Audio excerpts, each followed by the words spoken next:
जितने 2-3 टॉपिक रह गए हैं, अगर मैं वो सारे आज क्लास में करवा दूँ तो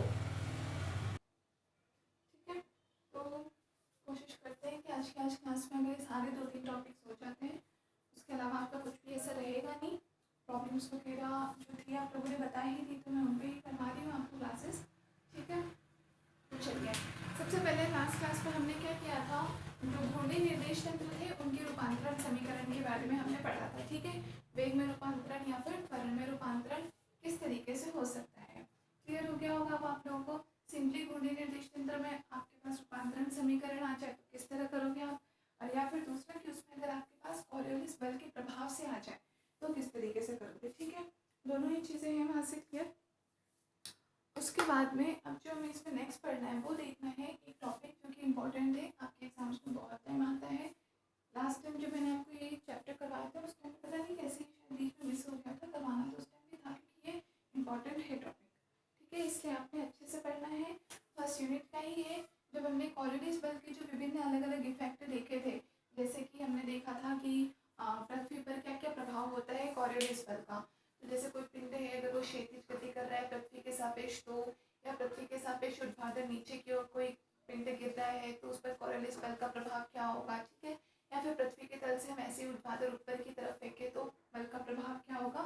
ये सब अलग अलग प्रकार के जो प्रभाव हमने पढ़े थे, उसी में से एक प्रभाव ये भी है जो कि हमारा रह गया था। क्या है कि पृथ्वी के घूर्णन का गुरुत्वीय त्वरण जी पर प्रभाव क्या होगा। क्या है, पृथ्वी के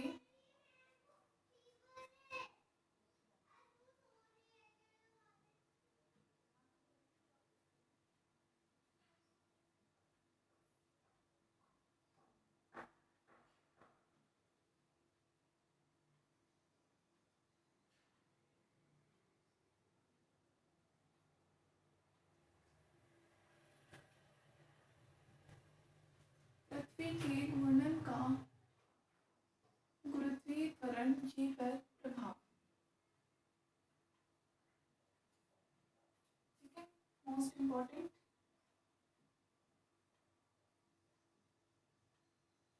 इम्पोर्टेंट है ये टॉपिक। आप नहीं बोलते तो भी मुझे ध्यान तक करवाना ही था मुझे ये। ठीक है, तो आपके पास फर्स्ट यूनिट में अगर जगह हो वहाँ पर तो कर लो, अदरवाइज अभी लास्ट कुछ टॉपिक्स हम कर रहे हैं वो सब किसके फर्स्ट यूनिट के ही कर रहे हैं हम। जहाँ आप बाकी टॉपिक्स कर रहे हैं वहीं पर इसको भी कंटिन्यू कीजिए। ठीक है, घूर्णी निर्देश तंत्र के बाद का ही नेक्स्ट टॉपिक है ये, तो आप वहीं पर कंटिन्यू कीजिए, कोई कंफ्यूजन वाली कोई बात नहीं है। हाँ, ये ज़रूरी है कि आपको थोड़ा थोड़ा रिमाइंड करना पड़ेगा कि कॉरियोलिस बल के लिए जब हमने पढ़ा था तो उसमें क्या क्या वैल्यूज़ पढ़ी थी। आपकी कॉपी में हो ही रखा होगा, जैसे हमने उसके लिए क्या निकाला था, त्वरण निकाला था, या कॉरियोलिस बल क्या होता है, बल का मान क्या होता है। तो वो सब चीज़ें हम फिर से डिस्कस नहीं करेंगे, अगर यूज़ में आएगा तो मैं आपको डायरेक्टली ही उनकी वैल्यूज़ लिख पाऊँगी। क्लियर है, आपकी कॉपी में लिखा हुआ है तो आपको वहाँ से देख करके कॉपी करना है कि ये वैल्यू है। अगर आप लोग रिविजन कर रहे होंगे प्रॉपरली तो आप लोगों को ध्यान में होगा ही कॉरियोलिस बल क्या है या उसके लिए त्वरण का मान क्या आया था हमारे पास, ये सब कुछ चीज़ें। ठीक है, तो अब हम बात करते हैं कि पृथ्वी के घूर्णन का गुरुत्वीय त्वरण जी पर क्या प्रभाव होता है। ठीक है, तो देखो जैसे पृथ्वी को, क्योंकि हमने कैसे ये सारे के सारे टॉपिक्स जब हमने पढ़े थे तो उससे एक चीज़ तो हमने क्लियर कर दी थी, क्या कि पृथ्वी जो है कैसा निर्देश तंत्र है, एक घूर्णी निर्देश तंत्र है। घूर्णी निर्देश तंत्र है क्योंकि पृथ्वी क्या करती है, कंटिन्यू चक्कर लगाती रहती है, सूर्य के चारों तरफ तो लगाती ही है, मतलब घूर्णन गति तो करती ही है और साथ के साथ अपने खुद के अक्ष पर भी घूमती है, जिसको हम क्या बोलते हैं, स्पिन मोशन कहते हैं या फिर प्रचक्रण गति कहते हैं। प्रचक्रण अलग होता है और एक होता है घूर्णन, मतलब रोटेशन मोशन और स्पिन मोशन।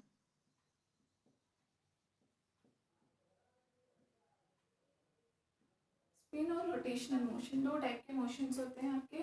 प्रचक्रण तो होता है कि खुद के अक्ष पर घूमना किसी भी चीज़ का, जैसे कि लट्टू घूमता है, ठीक है, पृथ्वी घूमती है अपनी अक्ष पर, या चाहे इलेक्ट्रॉन्स होते हैं, इलेक्ट्रॉन के लिए भी हम स्पिन की भी बात करते हैं, और रोटेशन तो होता ही रहता है उनका। ठीक है, और रोटेशन मोशन होता है कि कोई जैसे पॉइंट है इसके चारों तरफ ये कर रहा है वृत्ताकार, चाहे कैसे भी बार बार मोशन कर रहा है इसके चारों तरफ, तो क्या हो गया, वो एक रोटेशनल मोशन कर रहा है।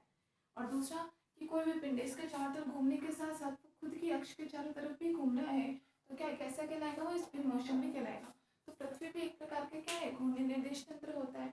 अब पृथ्वी जब कंटिन्यूसली घूर्णन करता रहता है तो हमें पता है कि पृथ्वी पर चाहे ये, इसको कुछ 3D में इस तरीके से आप इमेजिन करो, यहाँ आपको 2D में दिख रहा है, लेकिन ये कंटिन्यूसली गोला है, पृथ्वी के पूरे स्पेस में बात करें कि पूरा रूम जैसे आप मान लो कि स्पेस है और स्पेस में जैसे पृथ्वी घूम रही है। आप लोगों ने कितनी सारी इमेज देखी भी होगी गूगल पे, कितनी सारी जगह हम देखते हैं जैसे पृथ्वी की इमेज, कोई नासा वगैरह या कोई सैटेलाइट जारी करते हैं तो न्यूज़पेपर वगैरह में कई बार आता है कि ऊपर से पृथ्वी की फोटो ली है या कुछ भी, ठीक है। सैटेलाइट्स के थ्रू आजकल जैसे पिक्चर्स ली जाती है ऊपर से, तो ऊपर से पृथ्वी कैसे दिखती है आपको, बिल्कुल राउंड इस टाइप से, ऊपर से धुआं पानी ग्रीन ग्रीन सब कुछ दिखता है, ठीक है, वो होता है। तो अब अगर आप बिल्कुल यहाँ पर कोई पिंड मान रहे हो, उसका मतलब ये है कि आप उसके बिल्कुल आउटर सरफेस पे ले रहे हो पिंड को, ठीक है, बिल्कुल आउटर सरफेस पे ले रहे हो बाहर साइड।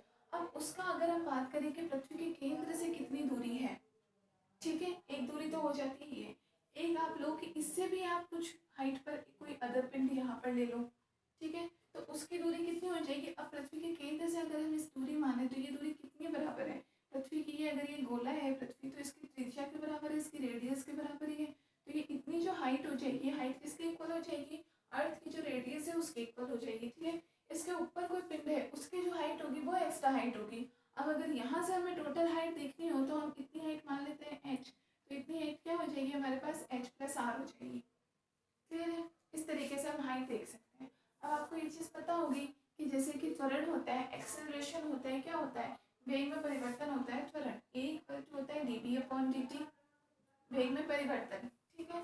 यही वेग में परिवर्तन जब पृथ्वी के सापेक्ष होता है, क्योंकि आपको पता है कि अर्थ पे जितनी भी चीजें हैं सब पे क्या लगता है, ग्रेविटेशनल फोर्स लगता ही है, ठीक है। तो जब कोई भी चीज आपके नीचे की तरफ मोशन कर रही है पृथ्वी के सापेक्ष, तो वहां पर एक्सेलरेशन का रूप चेंज हो जाता है। कैसा हो जाता है, वो गुरुत्वीय त्वरण जी के फॉर्म में हो जाता है, गुरुत्वीय त्वरण जी के फॉर्म में हो जाता है, ठीक है। तो हमें देखना है कि पृथ्वी कंटिन्यू घूमती रहती है, तो उस घूमने के कारण जी का मान भी कंटिन्यूअसली चेंज होता रहता है या फिर सेम रहता है, ठीक है। या फिर दूसरी चीज़ ये कहें कि अगर हमने इस पर कोई पिंड रख दिया हुआ है, तो पृथ्वी तो क्योंकि कंटिन्यूअसली आप बोल रहे हो कि मोशन करती रहती है, घूमती रहती है, तो इस पर कोई पिंड रखा है, इसका मतलब उसकी स्थिति भी हर टाइम के साथ हर सेकेंड कैसी होती जाएगी, चेंज होती जाएगी, ठीक है। तो उसकी वजह से भी इसके गुरुत्वीय त्वरण पर कोई प्रभाव पड़ता है या नहीं, क्लियर है। दूसरी चीज़ यहाँ पर एक चीज़, चलो अभी हम आगे स्टार्ट करते हैं तब बताऊंगी और नेक्स्ट चीज़ क्या है। एक नॉर्मली इंट्रोडक्शन था तो ये हेडिंग डाल लो और फिर देखते हैं। इजी सा छोटा सा एक टॉपिक है, कुछ खास ज़्यादा बड़ा नहीं है लेकिन इम्पोर्टेंट है, कई बार आया हुआ है।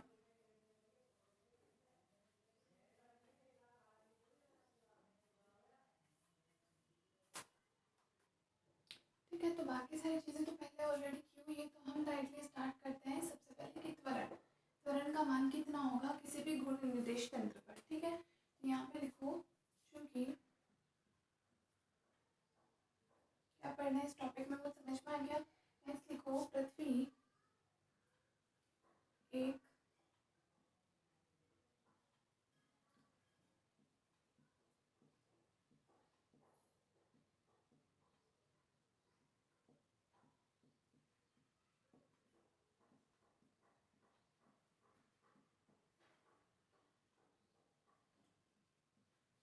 क्योंकि पृथ्वी कैसी है, घूर्णी निर्देश तंत्र है, क्लियर है। पहले सारी चीज़ हम कर चुके हैं, इसलिए हर एक लाइन को बार बार मैं एक्सप्लेन करके नहीं चलूंगी। यहाँ पे आप लोग को पहले से पता है ये पृथ्वी कैसा है, एक घूर्णी निर्देश तंत्र है, इसीलिए हम वहाँ पर बात करें अगर त्वरण की, तो त्वरण का मान आपके पास कैसा हो जाएगा, वेक्टर ए डैश, आपके पास ऑलरेडी लिखा हुआ होगा, वहाँ से भी चेक कर सकते हो। त्वरण का मान कितना आ रहा था हमारे पास, vector A dash equal to vector A -2 into omega cross B dash और माइनस ओमेगा क्रॉस आर, यही वैल्यू थी कि ए डैश वेक्टर बराबर vector A -2 into omega cross B dash minus omega cross R, इसे हम नाम दे देते हैं समीकरण 1। अब ये वैल्यू कैसे आ गई आपके पास, तो त्वरण जहाँ आपने निकाला था, देखो आप लोग एक बार पेज टर्न करके देखो, त्वरण का मान हमने निकाला था वहाँ पे एज इट इज वैल्यू आई थी या नहीं। त्वरण हमने कैसे निकाला था आपको ध्यान हो तो उसके लिए हमने कोई भी दो, जैसे थोड़ा मैं रफली आपको करके बता देती हूँ, थोड़ा आपको रिमाइंड हो जाए। हमने क्या लिए थे, कोई भी दो निर्देश तंत्र लिए थे, एक तो हमें ले लिया था जैसे एक्स वाई जेड ले लिया हमने, ठीक है, ये सब आपकी कॉपी में हो रखा है, एक्स वाई जेड लिया था। इसे हमने क्या बोला था कि ये तो जड़त्वीय निर्देश तंत्र है, मतलब इनर्शियल है। एक हमने ले लिया था जो कि घूर्णन कर रहा है एक निर्देश तंत्र, तो ये हमने ले लिया था एक्स डैश वाई डैश और जेड डैश, वाई डैश और जेड डैश, ठीक है। ये हमने मान लिया था बी निर्देश तंत्र है, और इसको हमने मान लिया था कि ये डैश वाला जो है ये हमारे पास ए निर्देश तंत्र है। ठीक है, हमारे पास जो बी है वो तो कैसा है, इनर्शियल है, मतलब जड़त्वीय है, और जो ए है वो हमारे पास मतलब डैश वाली जो वैल्यू है वो हमारे पास कैसी है, नॉन इनर्शियल है, अजड़त्वीय है। ठीक है, यही वैल्यू आई थी। और यहाँ से जब हमने सॉल्व किया था तो हमारे पास हमें तो क्योंकि क्या करना है, इस घूर्णी निर्देश तंत्र के लिए वैसे तो हमें क्या करना है, इसके लिए त्वरण अगर का मान क्या आएगा, एक फिक्स्ड एक्सिस के सापेक्ष में इनके लिए त्वरण का मान क्या आएगा। ठीक है, ये वैल्यू हमें कैलकुलेट करनी थी। तो इसके लिए आपको ध्यान हो तो आपके पास जो वैल्यूज आई थी, क्या वैल्यूज आई थी, हमें वैल्यू निकली थी इस ए बी की वैल्यू जैसे हमने निकाली थी ए बी। अब देखो आप ये कॉपी में पीछे हो रखा होगा, ए बी इक्वल टू क्या वैल्यू हमने निकाली थी, ए प्लस ये निकला था A plus vector R cross D omega upon D T plus omega cross vector B into 2 और plus vector omega cross R. ये वैल्यू हमारे पास निकली थी। अब यहाँ पर ये जो बी वाली वैल्यू है, बी हमारे पास कौन सी है, जो कि इनर्शियल है मतलब जड़त्वीय है, और ए वाली वैल्यू हमारे पास कौन सी, नॉन इनर्शियल जो कि अजड़त्वीय है। इसको हमने किससे प्रदर्शित किया है, डैश से प्रदर्शित किया है। तो आप इसको क्या कर सकते हो, ए को आप ए डैश से भी प्रदर्शित कर सकते हो, ए डैश वेक्टर, और ए बी को आप सिंपली ए से भी प्रदर्शित कर सकते हो। क्लियर है, तो यहाँ से आप ए डैश वेक्टर की वैल्यू निकालोगे, वेक्टर ए डैश बराबर क्या निकल जाएगा, वेक्टर ए माइनस, ये हमने कहा था कि जब कोणीय त्वरण जो है आपका, सॉरी कोणीय वेग ओमेगा अगर ये नियत होगा तो इसमें परिवर्तन कितना हो जाएगा, शून्य, इसलिए टर्म हमारी हो गई थी जीरो। आगे क्या बच गया था, तो -2 ये हो जाएगा ओमेगा क्रॉस वी और माइनस ओमेगा क्रॉस आर, यहाँ पे क्रॉस। क्लियर है, यही वाली इक्वेशन है हमारे पास एज इट इज, ये इक्वेशन यहाँ से आई हुई है। ठीक है, तो यहाँ पे इतना सा थोड़ा सा ये कॉमन सेंस वाली बात है, ये आपको लगाना होगा। आप सोचो कि मैम लास्ट जो आपने इक्वेशन लिखवाई थी वो तो आपने हमें ए और ए बी के वे में लिखवाई थी, तो ए और ए बी क्या है, उसको आप एक स्टेप इजी करके उसको आप इस फॉर्म में भी लिख सकते हो। ए क्योंकि किस फॉर्म में हमने ले रखा है, ए हमने ले रखा है जो रोटेशन वाला है, ये जिसको हम डैश से भी प्रदर्शित कर सकते हैं। तो यहाँ मैंने उस ए को ही ए डैश से प्रदर्शित कर दिया हुआ है, और जो बी है वो कौन सा ले रखा है हमने, फिक्स वाला, जो इनर्शियल है, जो जड़त्वीय है, तो उसको हम सिंपली ए से प्रदर्शित कर सकते हैं। ठीक है, इक्वेशन का मान हमारे पास ये है। अगर हम मान लो जो घूर्णन कर रहा है निर्देश तंत्र, अगर हम केवल उस निर्देश तंत्र के लिए त्वरण निकालना चाहते हैं, मतलब हम ए डैश निकालना चाहते हैं, तो ए डैश वेक्टर की वैल्यू हम यहाँ से निकाल सकते हैं, बाकी वैल्यूज यहाँ आकर के माइनस में आ जाएगी, तो आपके पास रिजल्ट आ जाएगा। क्लियर है, तो कोई रफली अगर कोई करना चाहे तो इसको नोट कर सकते हो आप साइड में रफली, और अगर आपको पता हो तो बेटर है ही, तब आपको नोट करने की जरूरत नहीं है, ये सब आपके पास पहले से किया हुआ होगा। ये मैंने इसलिए बताया है क्योंकि पहले जब हमने त्वरण किया था तो ए बी और ए के फॉर्म में ही आपके पास जहाँ तक फॉर्मूला लिखा होगा।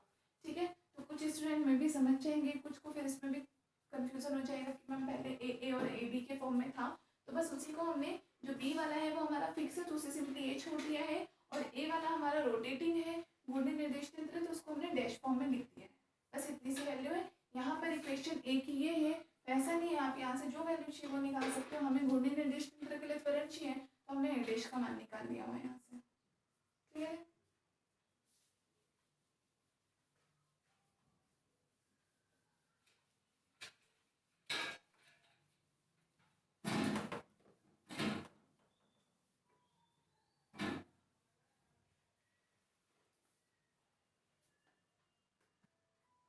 ठीक है। अब नेक्स्ट हम स्टार्ट करते हैं यहाँ पे। तो ये तो आपके पास त्वरण का मान आ गया। ठीक, अब सबसे पहले देखो, आपके पास पहले भी डायग्राम बना हुआ होगा, एक बार फिर से बना लो। ये हमने ले ली पृथ्वी हमारी,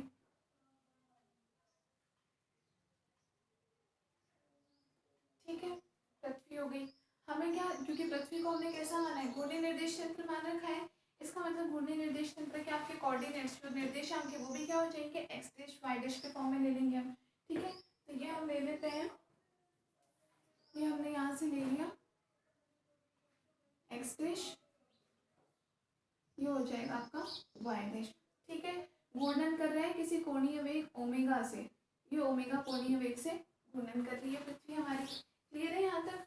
दूसरी हम यहाँ पे क्या लेते हैं, इसी प्रकार से। अब हम इनके, क्योंकि ये सब कैसे हैं आपके, कुछ ना कुछ वेक्टर प्रोडक्ट है, सदिश राशियां हैं, तो इनके हम एकांक सदिश ले लें तो एक्स डैश के साथ सापेक्ष, एक्स अक्ष के सापेक्ष एकांक सदिश क्या होता है, आई कैप होता है।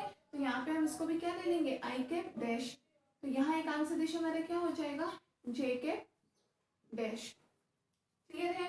अब हमें लेना है कोई एक पिंड, क्योंकि हमने पहले ही मैंने आपको बताया है कि इसमें हमें पढ़ना क्या है कि कोई पिंड है तो जैसे जैसे पृथ्वी घूम रही है तो उस पिंड पर गुरुत्वीय त्वरण जी का मान भी चेंज होता जाएगा, क्या क्या प्रभाव पड़ेगा। ठीक है, तो ये हमने पृथ्वी की सतह पर एक कोई पिंड ले लिया पी। ठीक है, अब ये पी जो है ये पृथ्वी के साथ कितने एंगल पर स्थित है, हमने मान लिया ये कोई लैम्डा अक्षांश पर स्थित है, लैम्डा अक्षांश पर स्थित है। ठीक है, तो ये जो दूरी है ये कितनी हो जाएगी, पृथ्वी की त्रिज्या के बराबर है, मतलब हमने आर ले लिया, ये आपका मूल बिंदु हो गया, ये हमने आर दूरी ले ली। क्लियर है, इतना समझ में आ गया। अब इसी के रेस्पेक्ट में हम बात करें,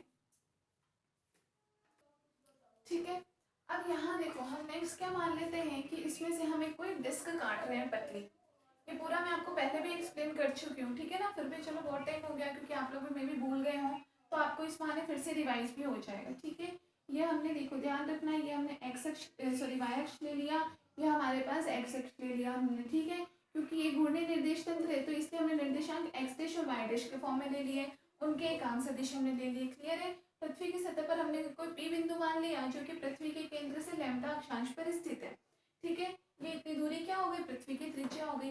अब हम क्या मानते हैं, क्योंकि आपको पता है पृथ्वी तो बहुत बड़ी है, हम चीज़ों को इजी बनाने के लिए हम उसमें से एक डिस्क काट लेते हैं।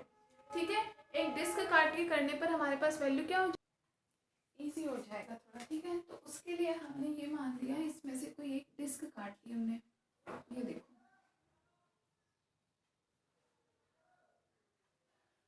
ये हमने क्या इसमें से एक डिस्क काट ली है। ठीक है,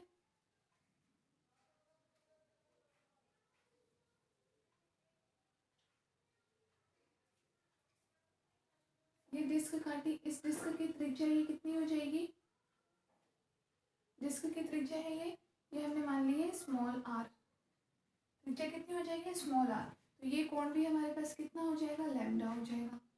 क्लियर है, कंफ्यूजन हो रहा है क्या डायग्राम में, या फिर क्लियर दिखाई दे रहा है आप लोगों को, कंफ्यूजन वाली तो कोई चीज़ तो नहीं है, थोड़ा बड़ा बनाऊँ या तो मैं इसको, रुको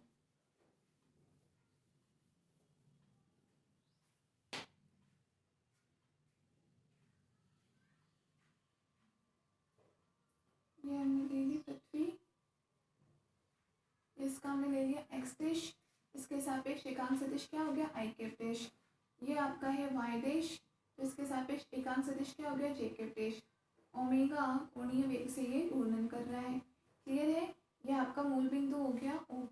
यहाँ हमने ले लिया कोई बिंदु पी जो कि हमारा जहाँ पर पिंड स्थित है। ठीक है, हम क्या करेंगे, कैलकुलेशन इजी करने के लिए हमने यहाँ पर ये एक डिस्क काट ली है, तो आप ये पी बिंदु ले लो यहाँ पर, ये हमने एक डिस्क काट ली। तो ये पिंड की इसकी रेडियस कितनी हो गई है, हमने मान लिया स्मॉल आर।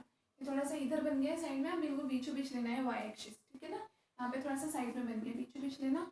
ये आपके पिंड इस डिस्क जो आपने काटी उसकी त्रिज्या कितनी हो गई, स्मॉल आर हो गई। ये क्या है हमारे पास, पृथ्वी की त्रिज्या है, कैपिटल आर हमने मान ली। ठीक है, अब ये जो पी बिंदु है ये पृथ्वी के केंद्र के सापेक्ष कितना कोण बना रहा है, हमने मान लिया कि ये लैम्डा अक्षांश पर स्थित है, तो ये कोण भी कितना हो जाएगा, ये कोण भी आपका लैम्डा हो जाएगा, उभयनिष्ठ कोण हो जाएंगे ना दोनों, तो ये कोण भी कितना हो जाएगा, लैम्डा हो जाएगा। क्लियर है, यहाँ तक ये बात अभी हमने बताई है।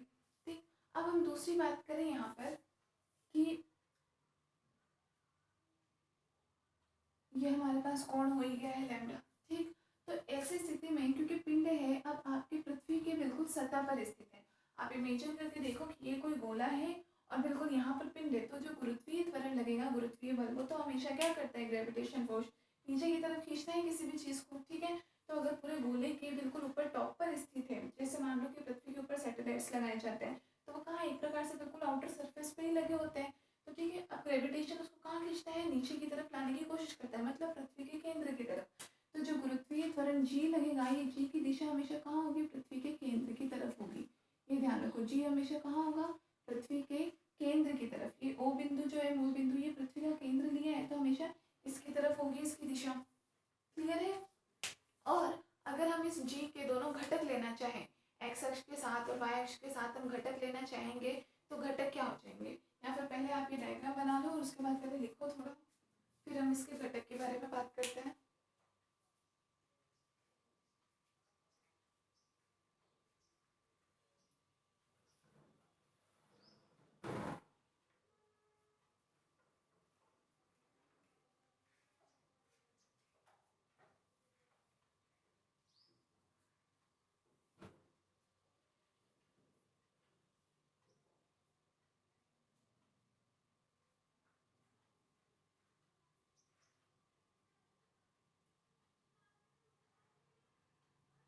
बता लिया। अब देखो ये जो जी है बीचों बीच, देखो ये दूरी भी हमारी कितनी रहेगी, ये दूरी भी आधी रहेगी। क्लियर है ना? ये भी क्या बता रहा है, पृथ्वी की त्रिज्या ही बता रहा है ना, ये दूरी भी आपकी आधी रहेगी। ठीक है, ये वाली जो लाइन है।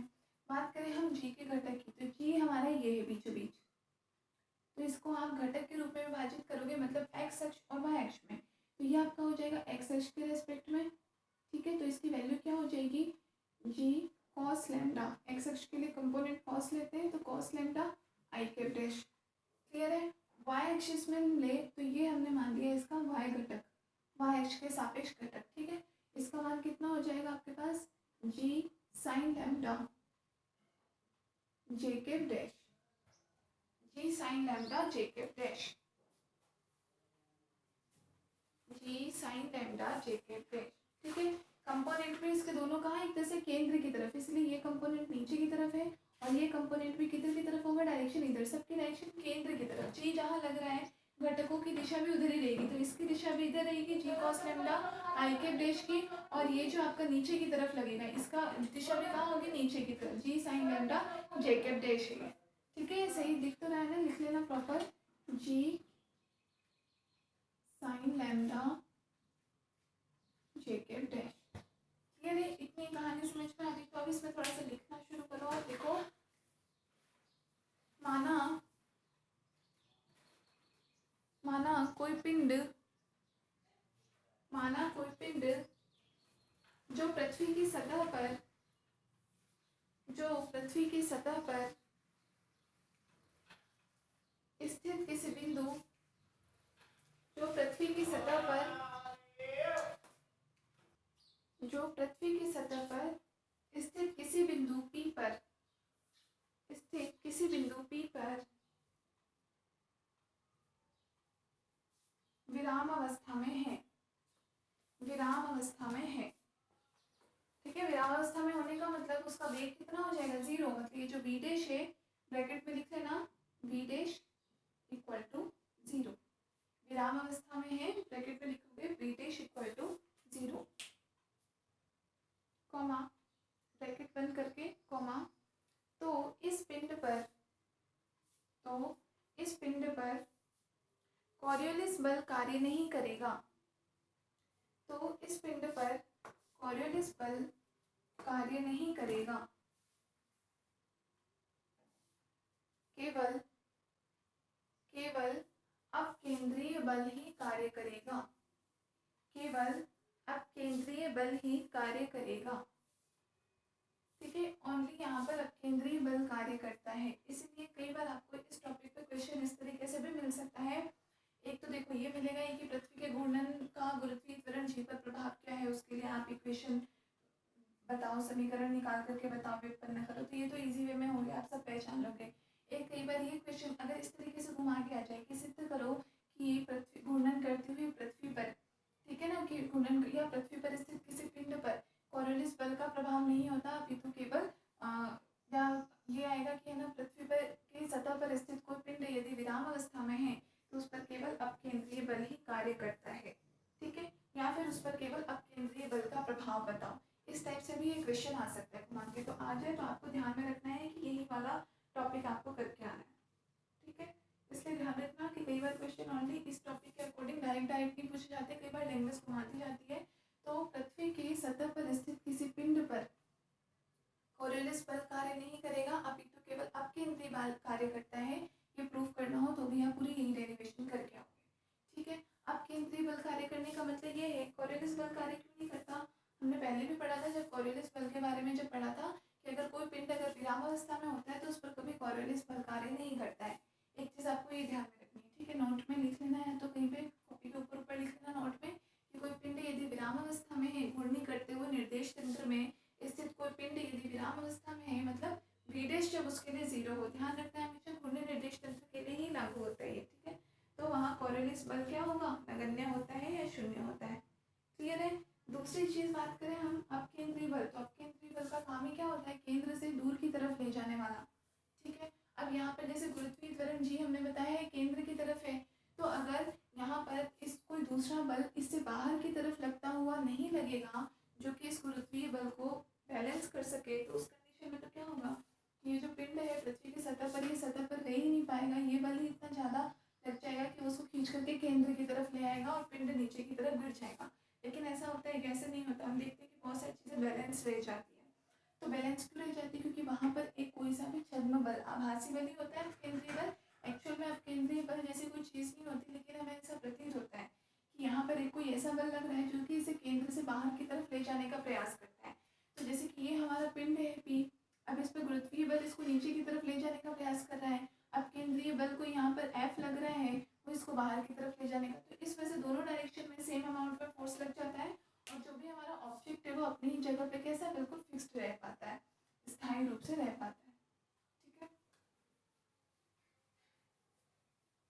समझ में आ गया? इसी प्रभाव को क्या कहा जाता है कि पृथ्वी की सतह पर स्थित कोई पिंड यदि विराम अवस्था में है तो उस पर अपकेंद्रीय बल का प्रभाव।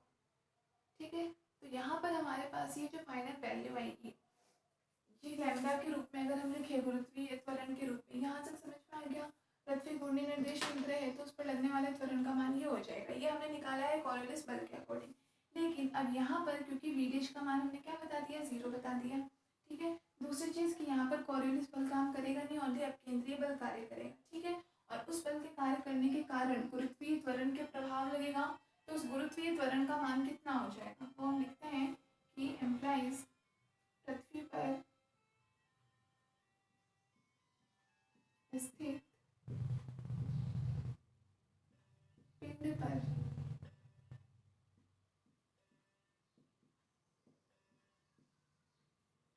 कार्यरत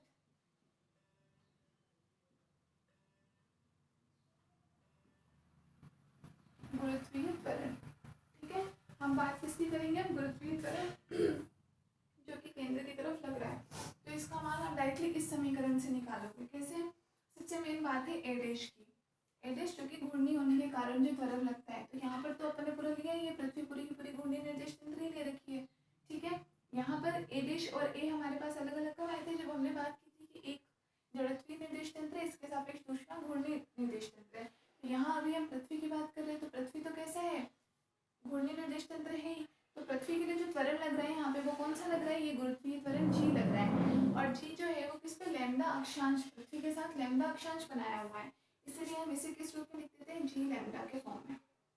जी लैम्डा बराबर सिंपल फॉर्म में, अगर ये हमारे पास कैसा होता है, ये जो पिंड है ये हमारे पास कैसा है, बिल्कुल फिक्स है, पिंड कोई गति नहीं कर रहा, तो उसके पे लगने वाला त्वरण क्या हो जाएगा, नॉर्मली 8 की जगह आप क्या लिख सकते हो, जी लिख सकते हो, माइनस वीडेश का मान क्योंकि 0 है तो ये वैल्यू कितनी हो जाएगी, पूरी 0, माइनस आपके पास क्या बच जाएगा, ओमेगा क्रॉस आर।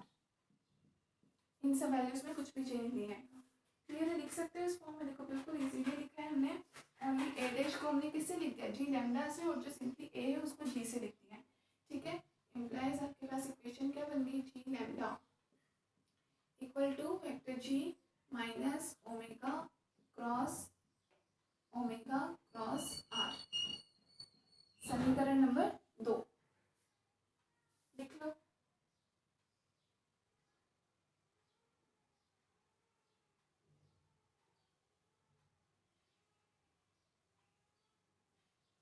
ठीक है, यहाँ पे ये समान आपको क्या प्रदर्शित कर रहे हैं, ये आपका मेन फॉर्मूला है घूर्णी निर्देश तंत्र में लगने वाले त्वरण की। जी लैम्डा क्या प्रदर्शित कर रहा है,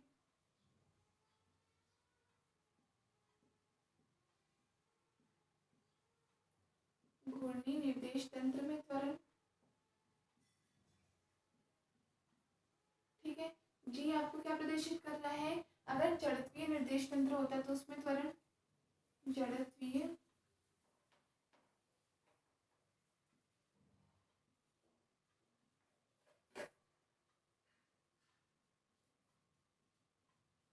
निर्देश तंत्र में त्वरण। ठीक है, ओमेगा क्या है, ओमेगा है कोणीय वेग,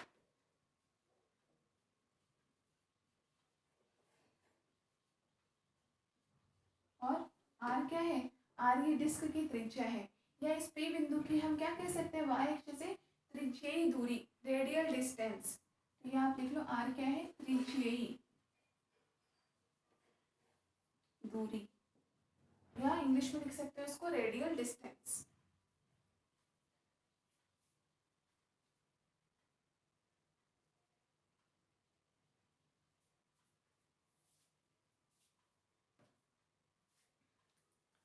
है, अभी बस थोड़ा सा बाकी है, डेरिवेशन हम करेंगे कंप्लीट। समझाने का काम आपका हो गया, मेनली ये डायग्राम समझना था, ये आपको समझ में आ गया इसमें कौन सी चीज़ किसको रिप्रेजेंट कर रही है। ठीक है, इसे रफ में आप खुद से बना के देखोगे तब आपको एक एक चीज़ इसमें और अच्छे से क्लियर हो जाएगी। नोट कर लो इतना, फिर लिखो आगे।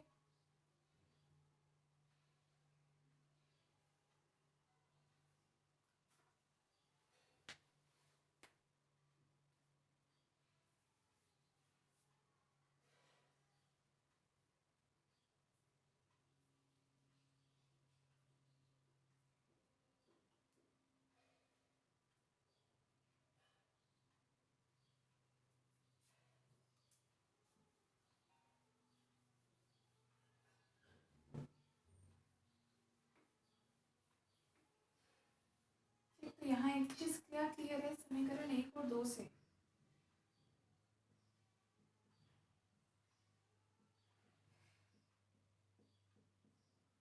ए डैश इक्वल टू क्या है, जी लैम्डा, तथा ए इक्वल टू क्या है, जी।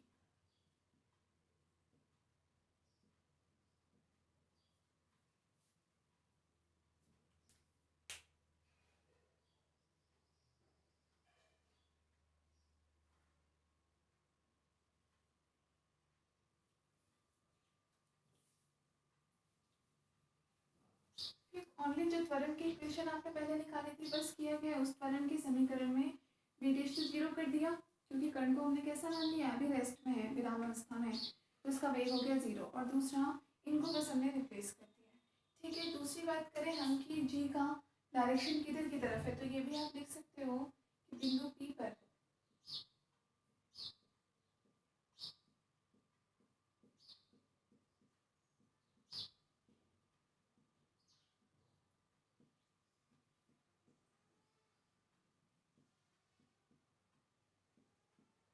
जी का मान कहाँ होगा, सदैव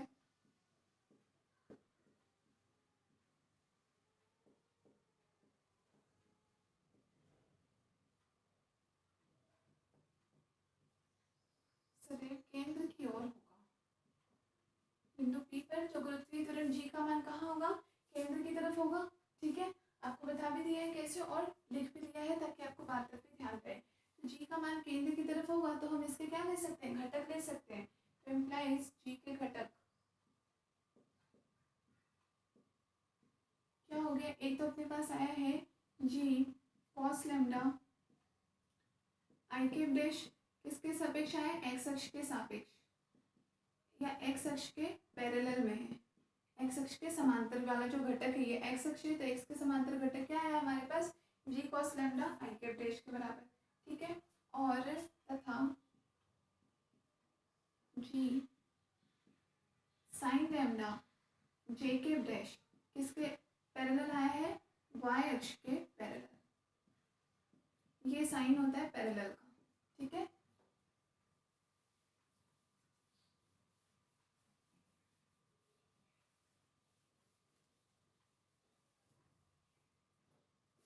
समझ में आ गई सारी बात, जो भी हमने डायग्राम में बनाए हैं वो सब वैल्यूज हमने यहाँ से लिख भी लिए। ठीक, और इसके आपको मान भी समझ में आ गए।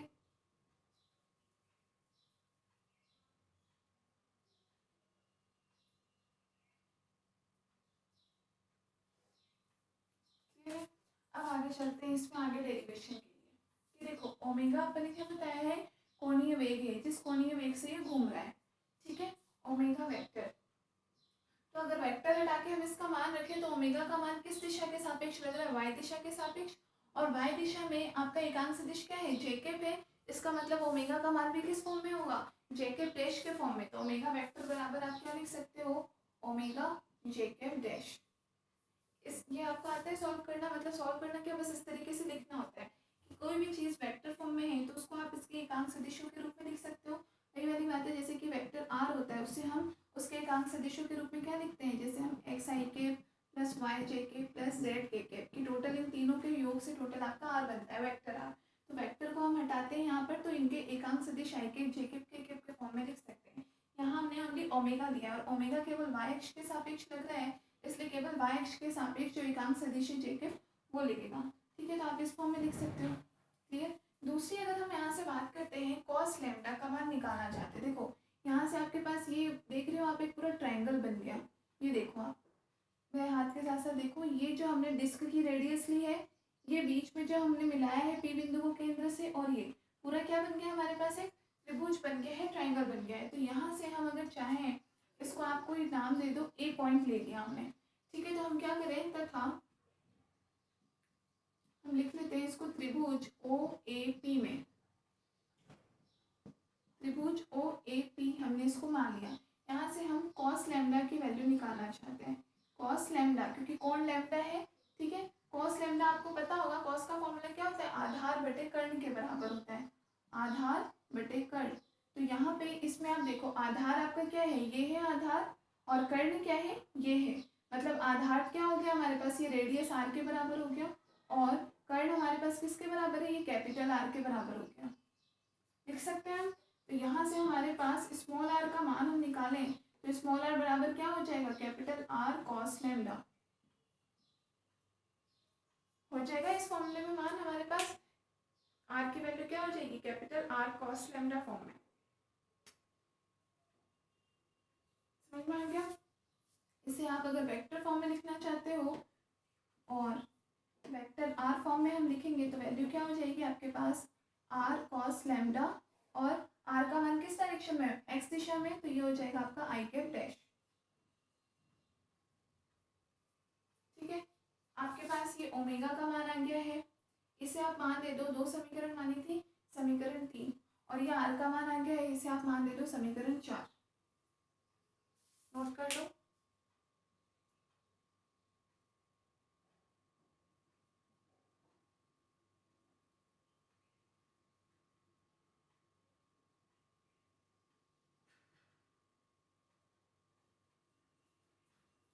ठीक है, ये दो तीन वैल्यूज तो हमने निकाल ली, अभी हम इन सब वैल्यूज का यूज करेंगे कहीं पे, इसीलिए हम ये अलग अलग मान निकालते हैं।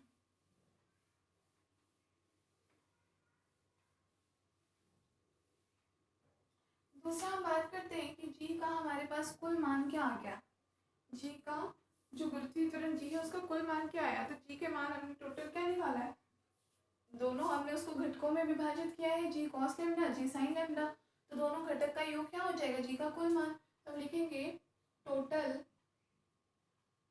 जी, टोटल जी हम लिख रहे हैं, ठीक है, बराबर में क्या आ जाएगा। तो देखो आपके पास एक तो एक्स अक्ष के सापेक्ष है, इसकी दिशा आपकी कहाँ थी, इधर की तरफ थी, ठीक है। दिशा आप लोग समझते हो, देखो ये होती है जैसे हमारे पास डायरेक्शन, हमेशा ही ध्यान रखा करो, क्योंकि जब वेक्टर फॉर्म में हम लिखते हैं किसी चीज को सदिश में, तो सदिश का मतलब ही होता है कि दिशा के साथ, तो सदिश में आपके डायरेक्शन का बहुत फर्क पड़ता है। और डायरेक्शन को हम क्या बताते हैं कि प्लस दिशा की तरफ है तो हम प्लस लेंगे, अगर माइनस दिशा की तरफ होता है तो मान हमारे पास माइनस आ जाता है, इसलिए हमें स्पेशलिस्ट इसका ध्यान रखना होता है, ठीक है। तो यहाँ पे जैसे कि ये पूरा अगर मैं इसे नीचे तक ले जाऊँ, और ये पूरा, तो देखो आपके पास ये क्या है, ये एक्स डैश है, ये माइनस एक्स डैश होगा, ठीक है। ऊपर वाई डैश लिया है तो नीचे माइनस वाई डैश होगा, क्लियर है। अब आपने ये जो घटक लिया है जी कॉस लैम्डा आई कैप डैश, इसकी डायरेक्शन आपने कहाँ बताइए, इसकी तरफ बताइए डायरेक्शन, ये आपका केंद्र है, मूल बिंदु ओ है, तो डायरेक्शन आपने इधर बताई, मतलब इसकी डायरेक्शन किधर है, नेगेटिव साइड है। और दूसरा जो आपने वाई के सापेक्ष घटक लिया है जी साइन लैम्डा, इसकी दिशा भी कहाँ बताइए, नीचे की तरफ, तो इसकी दिशा भी माइनस की तरफ, मतलब ये दोनों मान हमारे किसको प्रदर्शित कर रहे हैं, नेगेटिव मान को प्रदर्शित कर रहे हैं, क्लियर है। इस तरीके से डायरेक्शन देखनी होती है। अभी अगर अपने पास जी जो आर वेक्टर है ना, जो साइन की साइन कंपोनेंट जो लिया है, अगर ये हमारे पास ऊपर की तरफ होता तो वाई का मान पॉजिटिव आ जाता आपके पास, या फिर अगर यही कॉस फैक्टर जो है अगर इसका मान इस डायरेक्शन में होता ये, तो ये मान आपके पास पॉजिटिव आ जाता, लेकिन यहाँ पे दोनों घटक हमारे पास कैसे है, नेगेटिव है। तो हम क्या करते हैं, माइनस दोनों में से नेगेटिव कॉमन ले लिया, क्या बच गया आपके पास, जी कॉस लैम्डा आई cap dash plus g sine lambda जे कैप डैश, क्लियर है। जी का ये आपके पास क्या आ गया, टोटल मान आ गया, समझ में आ गया आपके पास। ये आपका कौन सा हो गया, एक्स डायरेक्शन में कंपोनेंट है, और ये आपका वाई डायरेक्शन में कंपोनेंट है, एक्स दिशा में घटक और वाई दिशा में घटक है, ठीक है। माइनस क्यों आया, समझ में आ गया आपको, माइनस नेगेटिव नेगेटिव डायरेक्शन के कारण आपके पास क्या है, -1 आया, इसे आप नाम दे दो समीकरण नंबर 5। तो अब हमारे पास देखो जी का मान आ गया, ओमेगा का मान है, आर का मान है, हम हम इन सारी वैल्यूज को कहाँ डाल देंगे, जो जी के लिए हमने जो समीकरण ली थी समीकरण 2 में रखने पर। तो हम क्या लिखें, समीकरण 3, 4 तथा 5 से सभी मान समीकरण 2 में रखने पर। ठीक है, समीकरण 2 में सारी वैल्यूज रख दो। तो समीकरण 2 आपके पास क्या थी, देखो जी लैम्डा वेक्टर बराबर जी माइनस ओमेगा क्रॉस आर, यही तो थी हमारे पास समीकरण 2। ठीक है, यहाँ पर हमें क्या करना है, केवल ये सारे के सारे मान रखने हैं। ये समीकरण 2 है हमारे पास, यहाँ ये सारी वैल्यूज रख दो। तो जी का मान, ये टोटल वैल्यू रख दो, minus g cos lambda i cap dash plus g sine lambda j cap dash. Clear है, ये मान आ गया माइनस। अब ये डायग्राम मिटा देते हैं, अब इसका हमें और कुछ यूज नहीं है। ठीक है, तो देखो डायग्राम में से बहुत सारी चीजें हमने समझी, इसीलिए मैंने आपको कहा है कि सारी की सारी वैल्यूज आपको क्या करना है कि रफ में एक बार डायग्राम बनाना, तो सारे मान आपके पास अपने आप क्लियर हो जाएंगे। ठीक है, माइनस आपके पास है ओमेगा, ओमेगा का मान क्या है, omega j k dash cross omega cross r. तो फिर से ओमेगा का मान omega j k dash cross r, vector r का मान क्या आया था, आर कॉस लैम्डा आई के डैश। ये लिख दो, आर कॉस लैम्डा आई के डैश। ठीक है, ये हमने टोटल पूरा का पूरा मान उठा करके यहाँ पर रख दिया। क्लियर है, कोई कंफ्यूजन नहीं है। अब आपको क्या करना है, एक एक चीज को यहाँ पर अब मल्टीप्लाई करके सॉल्व करते जाओ। अब सॉल्व करो, यहाँ पर आपको वेक्टर मानों को सॉल्व करना है, सदिश राशियों को सॉल्व करना है, तो थोड़ा सा ध्यान रखना होता है सदिश राशियों को सॉल्व करने में। कैसे ध्यान, कैसे देखो, जैसे कि ये हमने एज इट इज लिख दिया, माइनस जी कॉस लैम्डा आई के प्लस जी साइन लैम्डा जे के डैश, ये आई के डैश। क्लियर है, माइनस में पहला ओमेगा जे के डैश अभी हम एज इट इज लिख देते हैं, इसको हम कुछ नहीं छेड़ते। ठीक है, बच क्या गया आपके पास, इन दोनों का क्रॉस प्रोडक्ट। तो क्रॉस में आपके पास दोनों को मल्टीप्लाई करो, तो ओमेगा और आर कॉस लैम्डा मल्टीप्लाई होके क्या हो जाएगा, ओमेगा आर कॉस लैम्डा। बच क्या जाएगा आपके पास, क्रॉस का जे के क्रॉस आई के डैश। ये क्रॉस का ध्यान रखा करो, आपके पास वैल्यू क्या बच गई यहाँ पे, चूंकि करके लिख लेना, क्या है, जे के डैश, इसका क्रॉस करना है आपको आई के डैश के साथ में, तो क्या मान आएगा, क्रॉस प्रोडक्ट आप लोगों को पता होगा। देखो क्रॉस प्रोडक्ट इस तरीके से मल्टीप्लाई होते हैं, जैसे ये हमने मान लिया आई कैप है, ये कोई हमारा जे कैप है और ये हमारा के कैप है। तो ये तीनों क्या होते हैं, मतलब आपको एक दिशा में ही चलना होता है, या तो आप साइक्लिक चल लो या फिर आप एंटी साइक्लिक चल लो, मतलब क्लॉकवाइज डायरेक्शन में चलो या एंटी क्लॉकवाइज में चलो, लेकिन किसी एक दिशा में ही आपको चलना होगा। ठीक है, तो आपके पास मान कैसे आते हैं, जैसे अगर आप सीधे सीधे मल्टीप्लाई कर रहे हो, आई कैप क्रॉस जे कैप कर रहे हो तो मान कितना आ जाएगा, के कैप आ जाएगा। जे कैप क्रॉस के कैप कर रहे हो तो मान कितना आ जाएगा, आई कैप आ जाएगा। के कैप और आई कैप को मल्टीप्लाई करोगे तो मान कितना आ जाएगा, जे कैप आ जाएगा। तब तो वैल्यू पॉजिटिव पॉजिटिव आ जाएगी। अब अगर आपने इनको उल्टा मल्टीप्लाई कर रखा है तो मान कैसा आ जाएगा, नेगेटिव आ जाएगा। क्यों, क्योंकि यहाँ पर हम वेक्टर राशियों सदिश राशियों को योग कर रहे हैं या गुणा कर रहे हैं, तो इसलिए सदिश का फर्क पड़ेगा। अब यहाँ आपके पास जे कैप क्रॉस आई कैप है, ध्यान रखना, तो जे कैप क्रॉस आई कैप उल्टे डायरेक्शन में करना है, तो वैल्यू आपके पास के कैप आएगी लेकिन माइनस की आएगी। 11th-12th में खैर आप लोगों ने सीखा ही होगा, फिर भी मैं आपको बताई थी। ठीक है, हमेशा सीधी दिशा में मल्टीप्लाई होगा तो मान जो है, जिन दो का मल्टीप्लाई है उसके अलावा मान तो तीसरा वाला आएगा, उसमें तो कोई डाउट नहीं है। इन दोनों को मल्टीप्लाई कर रहे हो तो मान ये आ जाएगा, इन दोनों को करोगे मल्टीप्लाई तो मान ये आ जाएगा, इन दोनों को करोगे मान ये आ जाएगा, उसमें कंफ्यूजन नहीं है। कंफ्यूजन है डायरेक्शन में, डायरेक्शन हमेशा सीधी होगी तब तो मान पॉजिटिव, उल्टी डायरेक्शन में मल्टीप्लाई करना है तो मान हो जाएगा नेगेटिव। तो यहाँ अगर अपने पास आई कैप क्रॉस जे कैप होता तब तो पॉजिटिव के कैप आ जाता, लेकिन यहाँ अपने पास क्या है, जे कैप क्रॉस आई कैप है, तो मान क्या आ जाएगा, माइनस का के कैप डैश आ जाएगा। ठीक है, तो ये ब्रैकेट में आप लिख लेना, यहाँ पे वैल्यू लिख लो माइनस के कैप डैश। ठीक है, ये तो हमारे पास क्या हो गया, अभी एक पहला मल्टीप्लाई हो गया। ठीक, अब हम दूसरा मल्टीप्लाई करते हैं, माइनस में ये एज इट इज आ जाएगा जी कॉस लैम्डा आई कैप डैश प्लस जी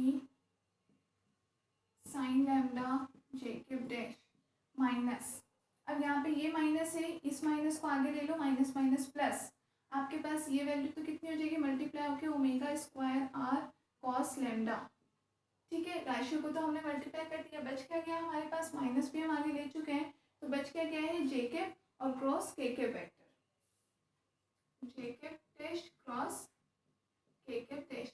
तो इसका मान क्या हो जाएगा, आई जे, जे और के पॉजिटिव ले रहे हैं मतलब पॉजिटिव अपने पास आई कैप डैश मान आ जाएगा, तो इसका रिजल्ट आ जाएगा आई कैप डैश। ठीक है, इस तरीके से मल्टीप्लाई करने में आपको ध्यान रखना है कि आपके पास मल्टीप्लाई करते टाइम वैल्यू आपके पास फाइनल क्या आनी चाहिए।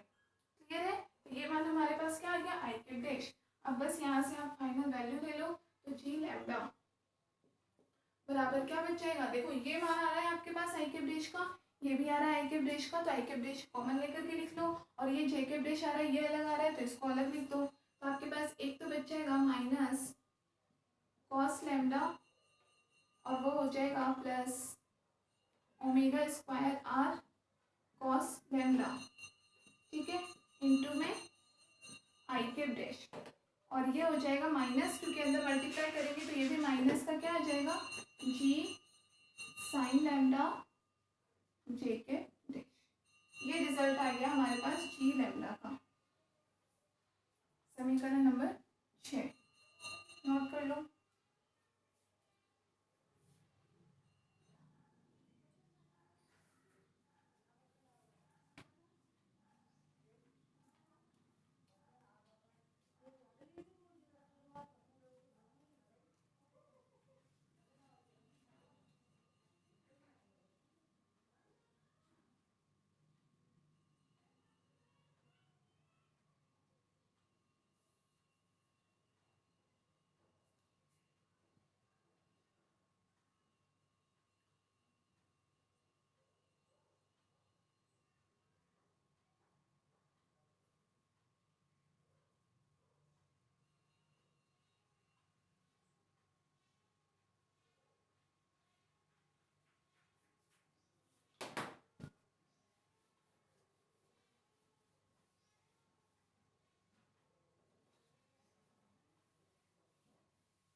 ठीक है, ये आपके पास जी का मान आ गया, किसके अंडर में, जी लैम्डा के अंडर में, जब लैम्डा अक्षांश पर स्थित हो कोई पिंड उस कंडीशन में। ठीक है, अब इसके बाद अगर हमें इस जी का परिणाम निकालना हो, परिमाण निकालने के लिए कभी दे रखा हो, कई बार जी का एम्पलीट्यूड पूछ लिया जाता है, जी का परिमाण,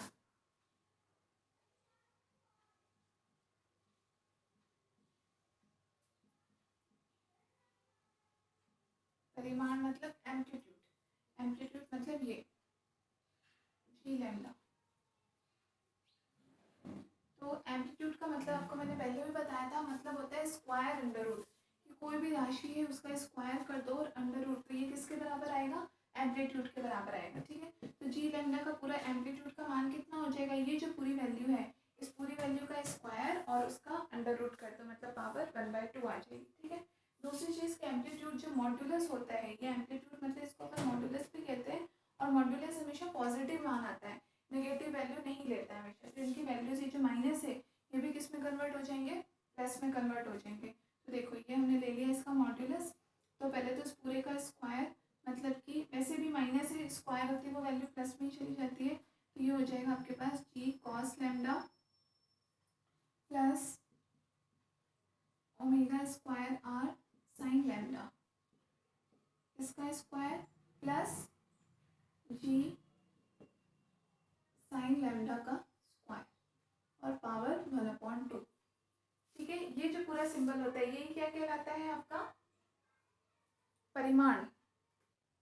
ठीक है, यहाँ पे देखो एक चीज और ध्यान देना कि आपको जैसे इस पूरे का मॉड्यूलस लेना है, मॉड्यूलस में हमने बताया कि पॉजिटिव वैल्यूज आती हैं, तो आपको ओवरऑल वैल्यू नेगेटिव हो उसको आप पॉजिटिव कर सकते हो। ओवरऑल नेगेटिव लेने के लिए हम जैसे क्या करें, यहाँ से नेगेटिव मान हम बाहर ले लेते हैं कॉमन, तो बाहर नेगेटिव लेते ही ये माइनस तो हमारे पास क्या हो जाएगा प्लस, और ये जो प्लस है ये हमारे पास क्या हो जाएगा माइनस हो जाएगा। ठीक है, और अब इस नेगेटिव का हम एम्पलीट्यूड लेंगे तो ये नेगेटिव साइन जो है ये कम्प्लीटली हट जाएगा, मतलब यहाँ हमारे पास क्या आ जाएगा मान माइनस का। ठीक है, और ये भी ऐसे नेगेटिव है, कम्प्लीटली पॉजिटिव हो जाएगा। क्लियर है? ये ध्यान रखना है। मॉड्यूलस का मतलब होता है, हमेशा ध्यान रखो, मॉड्यूलस का मतलब होता है स्क्वायर अंडर रूट, किसी भी वैल्यू का स्क्वायर अंडर रूट होता है। ठीक है, मॉड्यूलस हम किसको कहते हैं? परिमाण को कहते हैं। परिमाण लेना है हमें, ठीक है। तो इस पूरी वैल्यू का स्क्वायर अंडर रूट, और यह हमेशा कैसा मान होता है? पॉजिटिव मान ही देगा आपको मॉड्यूलस, हमेशा नेगेटिव मान नहीं होता। तो वो माइनस मान को भी एक तरीके से आप ऐसे मान सकते हो कि स्क्वायर होने के कारण नेगेटिव वैल्यू जो है वो अपने आप ही पॉजिटिव हो जाती है। ठीक है, तो स्क्वायर लेने के लिए जरूरी है कि आप ओवरऑल नेगेटिव लो वैल्यू को। ओवरऑल नेगेटिव का मतलब ये है कि जैसे आपके पास एक वैल्यू फर्स्ट वाली नेगेटिव आ रही है और दूसरी पॉजिटिव, तो आप उसको पॉजिटिव नहीं कर सकते, इसके लिए माइनस कॉमन ले लिया। तो आपके पास ये जो माइनस था वो तो कैसा हो गया? प्लस का हो गया। जो प्लस का था वो कैसा हो गया? माइनस का। अब ये वैल्यू आपके पास आ जाएगी, इसको सॉल्व कर लो। तो ये आपके पास a माइनस बी के होल स्क्वायर जैसा है।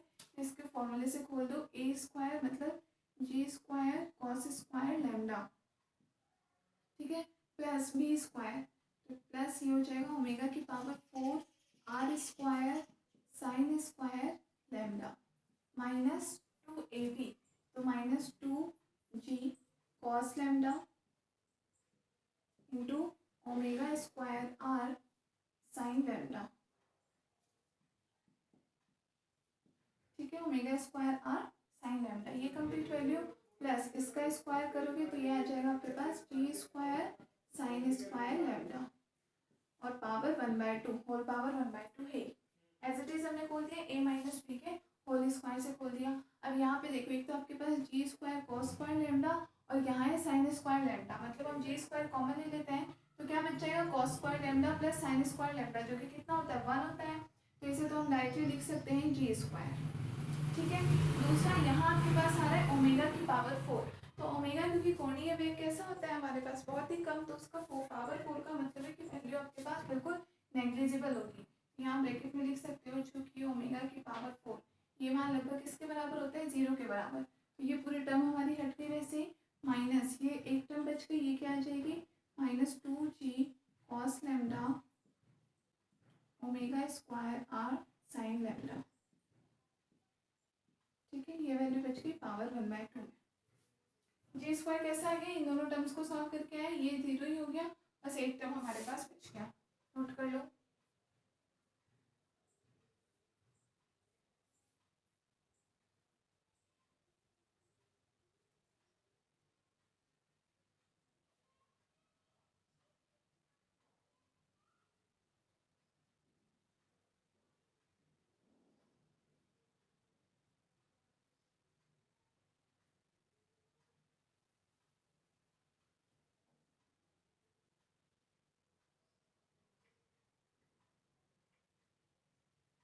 सॉरी, एक मिस्टेक किया मैंने, यहाँ पे कॉस लैम्डा है ना, ये मैंने यहाँ साइन लिख दिया है बाय मिस्टेक। इसे आप कॉस लैम्डा करोगे तो ये वैल्यू भी यहाँ आपकी एक तो आ जाएगी कॉस लैम्डा, ठीक है, और यहाँ भी आ जाएगा माइनस 2g कॉस लैम्डा ये, और ओमेगा स्क्वायर यहाँ भी आ जाएगा आपका कॉस लैम्डा, ठीक है। तो यहाँ हमारे पास मल्टीप्लाई, ये टर्म तो कट गई, एक टर्म क्या आ जाएगी? Omega square sorry cos square lambda, इसको में लिख लो 2g omega square are cos square lambda इसकी पावर 1/2, ये आ जाएगा टर्म, है ना।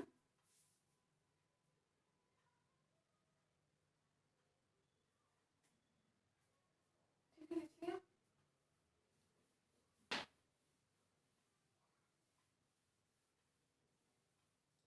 तो यहाँ से नेक्स्ट हम क्या करें? देखो जी दोनों में आ रहा है, तो हम यहाँ से क्या करते हैं? जी स्क्वायर कॉमन ले लेते हैं, पूरी पावर अंडर रूट है, जी स्क्वायर कॉमन लोगे तो वो बाहर आकर के क्या हो जाएगी? आपके पास सिंपली जी बन जाएगी।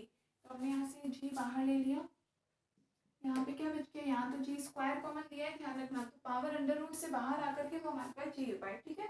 पूरा कॉमन किसको लिया है? जी स्क्वायर को कॉमन लिया है, तो ये वैल्यू आपके पास हो जाएगी 1 माइनस यहाँ हो जाएगा 2 omega square are cos square lambda upon में जी पावर 1/2।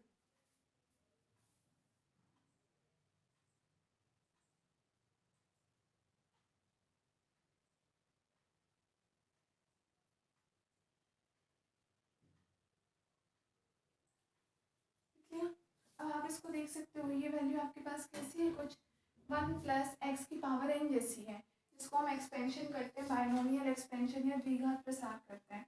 तो उस तरीके से आप इसको एक्सपेंड कर सकते हो, मतलब कि ये जी लैम्डा की वैल्यू है, ठीक है ना। ये वैल्यू कुछ कुछ कैसी है, चूँकि 1 प्लस एक्स की पावर एन, तो इसका प्रसार हम कैसे करते हैं, जैसे 1 प्लस एन एक्स, ठीक है। इस तरीके से आगे डॉट डॉट डॉट, हमें एक पद तक ही करना है। तो यहाँ पर हमारे पास माइनस है लेकिन पावर एन है, तो वैल्यू क्या आ जाएगी, यहाँ 1 माइनस एन एक्स हो जाएगा। मतलब 1 माइनस एन की वैल्यू कितनी है, 1/2, तो 1/2 इंटू में एक्स, तो जी लैम्डा बराबर क्या आ जाएगा, जी इंटू में 1 माइनस एन की वैल्यू है 1/2 इंटू में एक्स, एक्स की वैल्यू है ये पूरी की पूरी वैल्यू, तो 2 omega square are cos square lambda upon g, ठीक है। अब हमारे पास ये जो पावर है, पावर हट गई, ठीक है। हमने पावर हटाने के लिए क्या कर दिया, इसका प्रसार कर दिया, यहाँ पे 2 से 2 कैंसिल हो गया,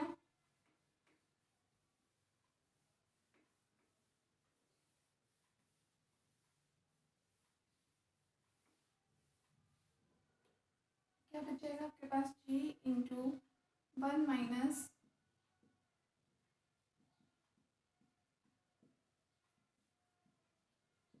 अपॉन जी, इसे मल्टीप्लाई कर दो, क्या बन जाएगा ये, g minus omega square are cos square lambda upon g. LCM ले लिया हमने जी, यहाँ जी से जी कैंसिल, मतलब कि जी लैम्डा बराबर क्या बच गया, g minus omega square are cos square lambda. ये जी लैम्डा का हमारे पास क्या आ गया, परिमाण आ गया, नोट कर लो।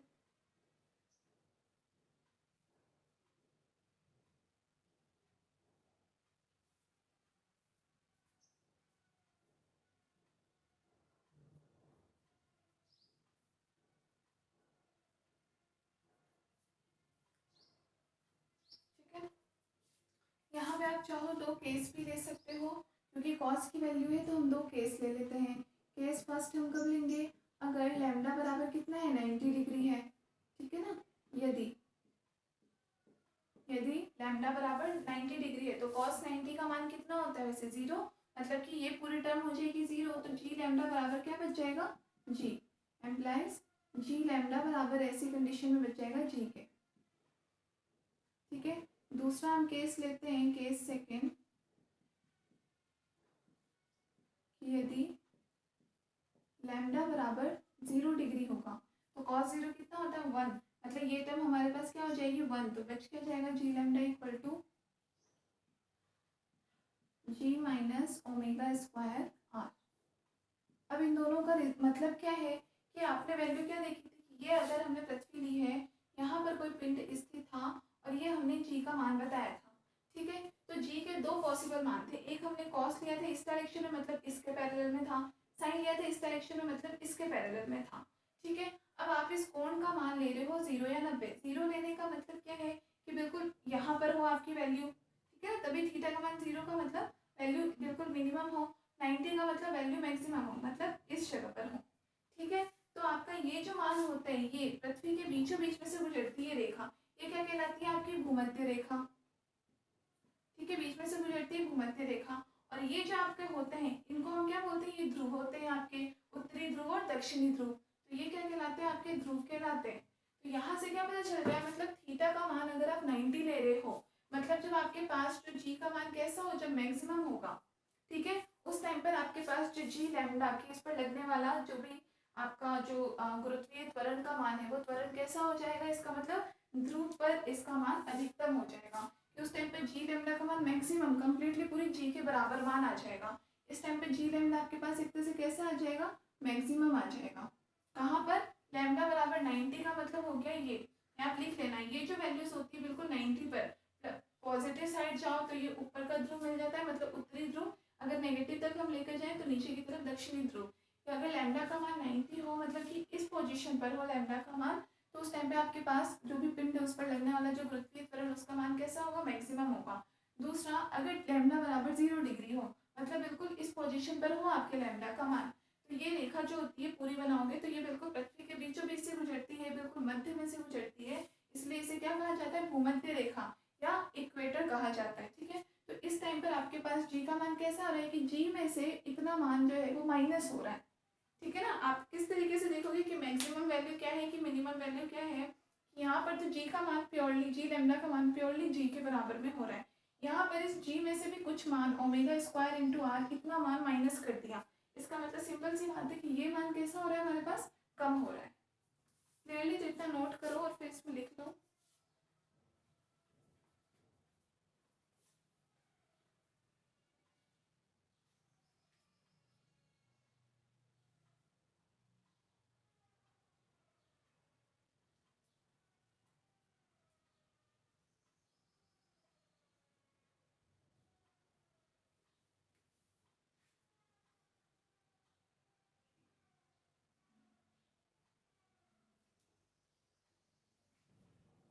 इनको आप इस तरीके से लिख लेना ताकि आपको ध्यान रहे। ये जी लैम्डा अपने पास क्या है, जी लैम्डा यहाँ लिख लेना ध्रुव। ठीक है ना, 90 पर मतलब ध्रुव पर, और यहाँ लिख लोगे जी लैम्डा भूमध्य, जी लैम्डा भूमध्य। ठीक है, और लास्ट में एक लाइन लिख लेना, अर्थात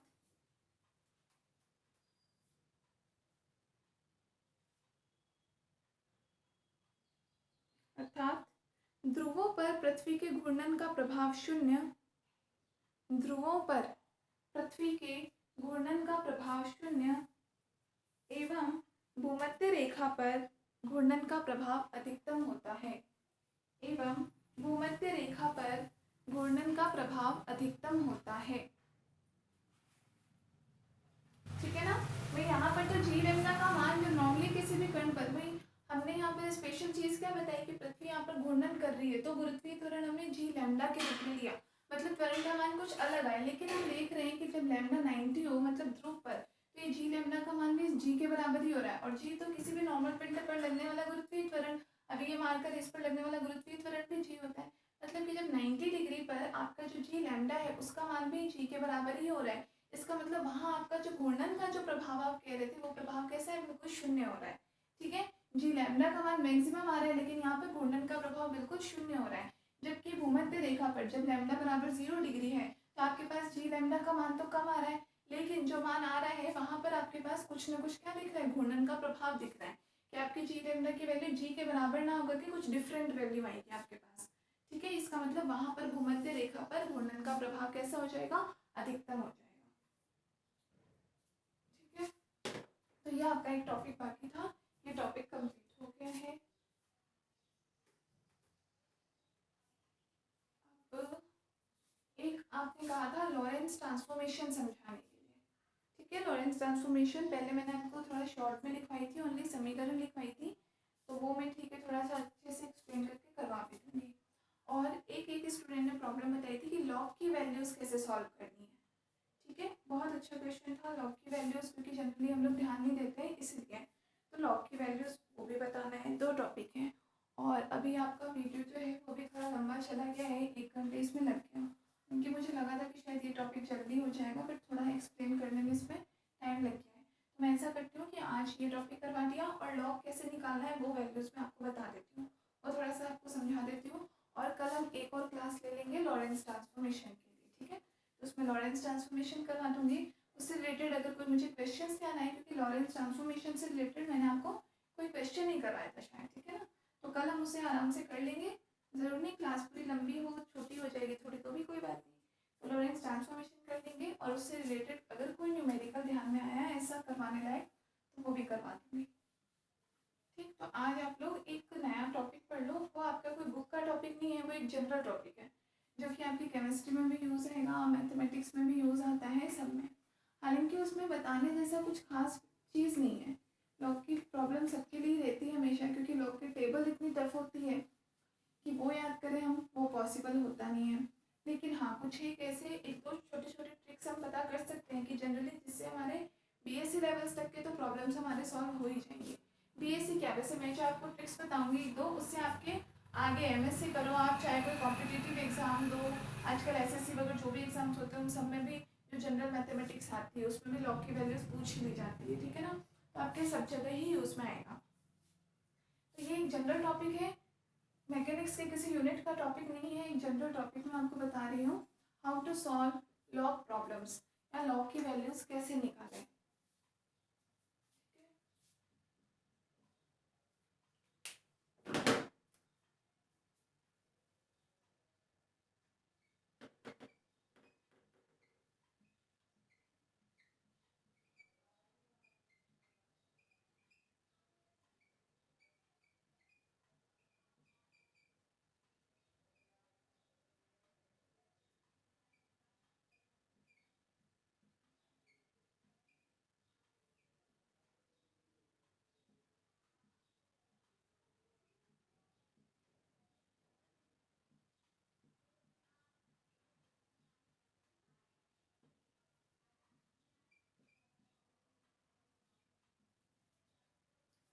कहीं भी आपकी कॉपी में या तो लास्ट पेजेस पे कर लो या फिर बीच में, जैसा भी आप लोग को सुटेबल लगे उसके अकॉर्डिंग, क्योंकि एक जनरल टॉपिक है, आपके किसी पर्टिकुलर किसी यूनिट से रिलेटेड टॉपिक नहीं है।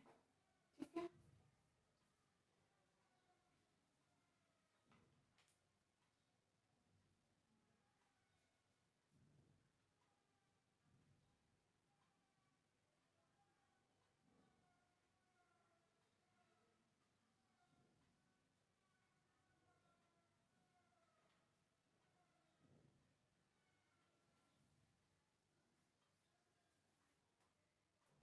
हाँ तो करें सॉल्व।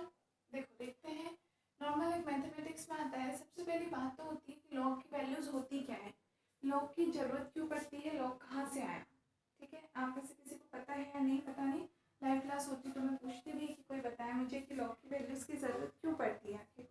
ठीक, तो लॉग की वैल्यूज निकालने के लिए ज़रूरी है ये जानना कि एक्सपोनेंशियल वैल्यूज क्या होती है।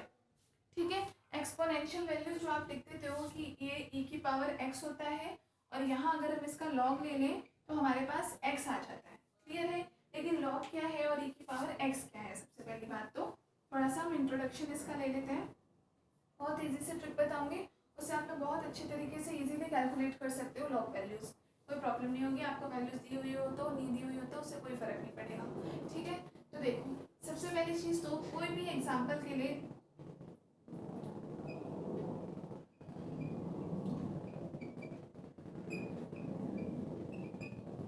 एक्सपोनेंशियल क्या होता है, कोई भी वैल्यू जो कि आपकी इस फॉर्म में लिखी हुई हो ए की पावर एक्स, ए की पावर एक्स के फॉर्म में लिखी हुई कोई भी वैल्यू क्या कहलाती है, आपकी एक्सपोनेंशियल वैल्यू कहलाती है।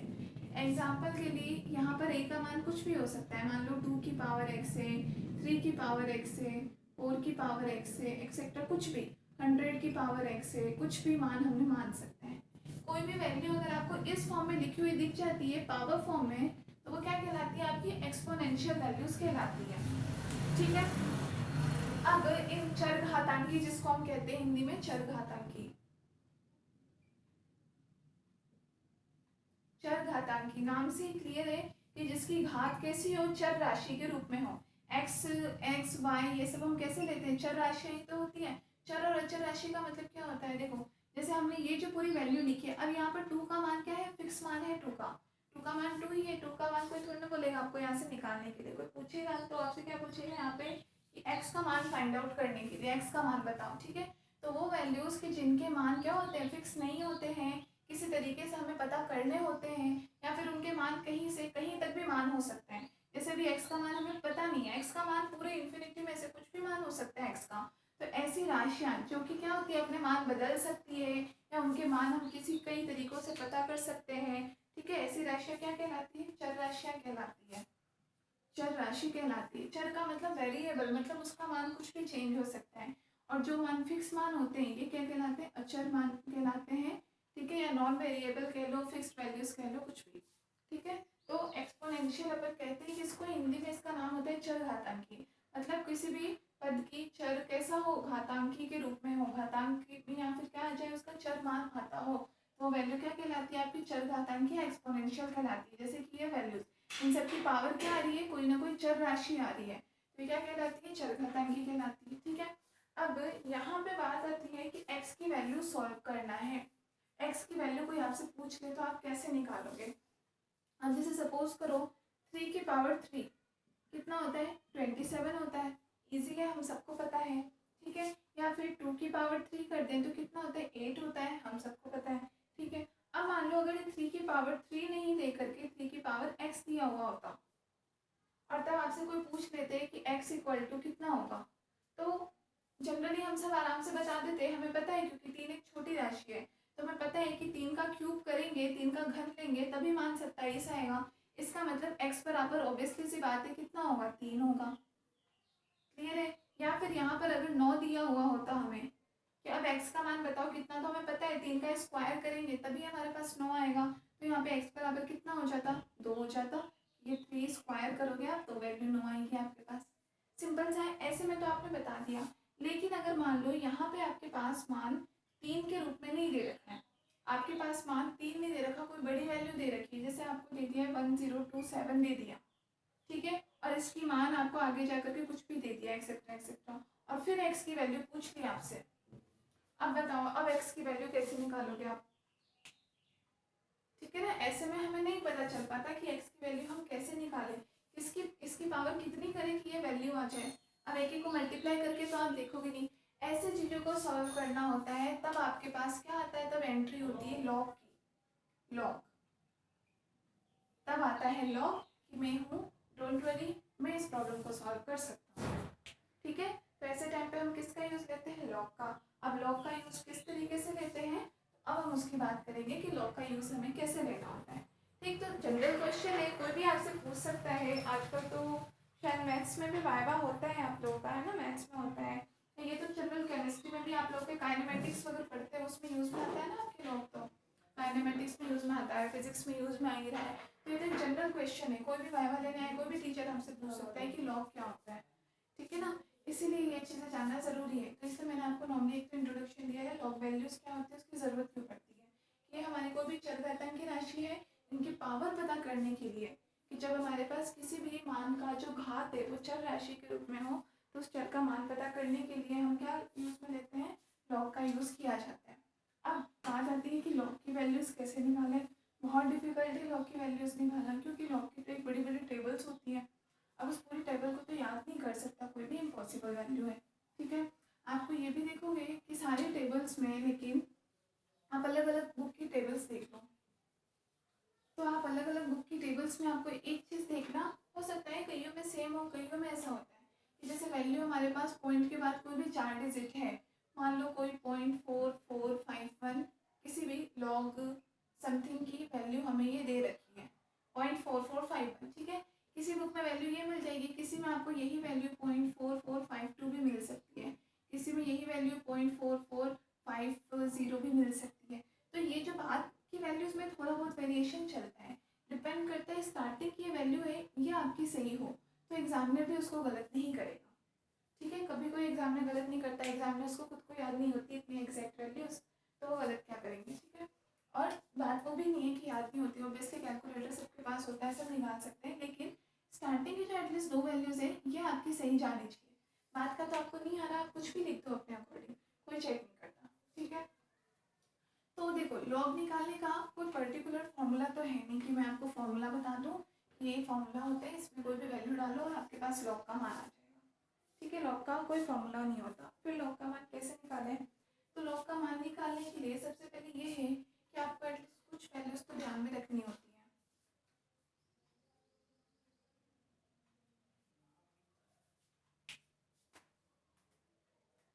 ठीक है। तो देखो कुछ एक फॉर्मूले और कुछ एक वैल्यूज़ वो आपको लिख लेने हैं, वो आपको याद रखने पड़ेंगे, कुछ चीज़ें याद रखनी पड़ेंगी, फिर से उनके बिना काम नहीं चलेगा, ठीक है। तो देखो एक तो 2-3 फॉर्मूले जो लॉग से रिलेटेड कौन से होते हैं, लॉग में कुछ ये होते हैं, इसकी कुछ एक प्रकार से आप मान सकते हो प्रॉपर्टी वाले फॉर्मूले होते हैं कि लॉग की प्रॉपर्टीज़ कैसे चेंज करनी है हमें लॉग वैल्यूज़ की, ठीक है। आप लोगों को पहले से पता ही होंगे, जैसे कि एक होता है लॉग m इंटू एन, कोई दो मान है m इंटू एन फॉर्म में, तो उसे आप क्या लिख सकते हो, log m plus log n, ठीक है। या फिर उल्टा भी लिख सकते हो कि लॉग m प्लस n है, तो उसे आप किस रूप में लिख सकते हो, लॉग m इंटू एन के फॉर्म में। एक सेकेंड होता है डिवाइड रूल होता है, log m upon n, log m upon n, तो इसे आप लिख सकते हो log m minus log n form में, क्लियर है? दो फॉर्मूले। तीसरा एक होता है पावर फॉर्म में कि लॉग m की पावर n हो, तो इसे किस फॉर्म में लिख सकते हैं हम? n log m फॉर्म में। ये तीन फॉर्मूले हैं जो कि आपको हमेशा याद रखने हैं। इसका यूज़ करके आप किसी भी वैल्यू तक जा सकते हो, ठीक है, मल्टीप्लाई फॉर्म में। और ये उल्टी साइड में भी चलते हैं, मतलब log m minus log n है तो उसे आप log m अपॉन n के फॉर्म में लिख सकते हो, या फिर कोई वैल्यू n log m के फॉर्म में है तो log m की पावर n फॉर्म में लिख सकते हो, ठीक है, वाइस वर्सा, मतलब दोनों साइड चलते हैं फॉर्मूले।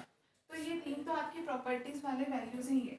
अब बात आती है कि वैल्यूज़ हमें याद कितनी रखनी है। तो आपको मैं 0 से लेकर के 10 में कुछ वैल्यूज़ बता रही हूँ, वो आपको याद रखनी है।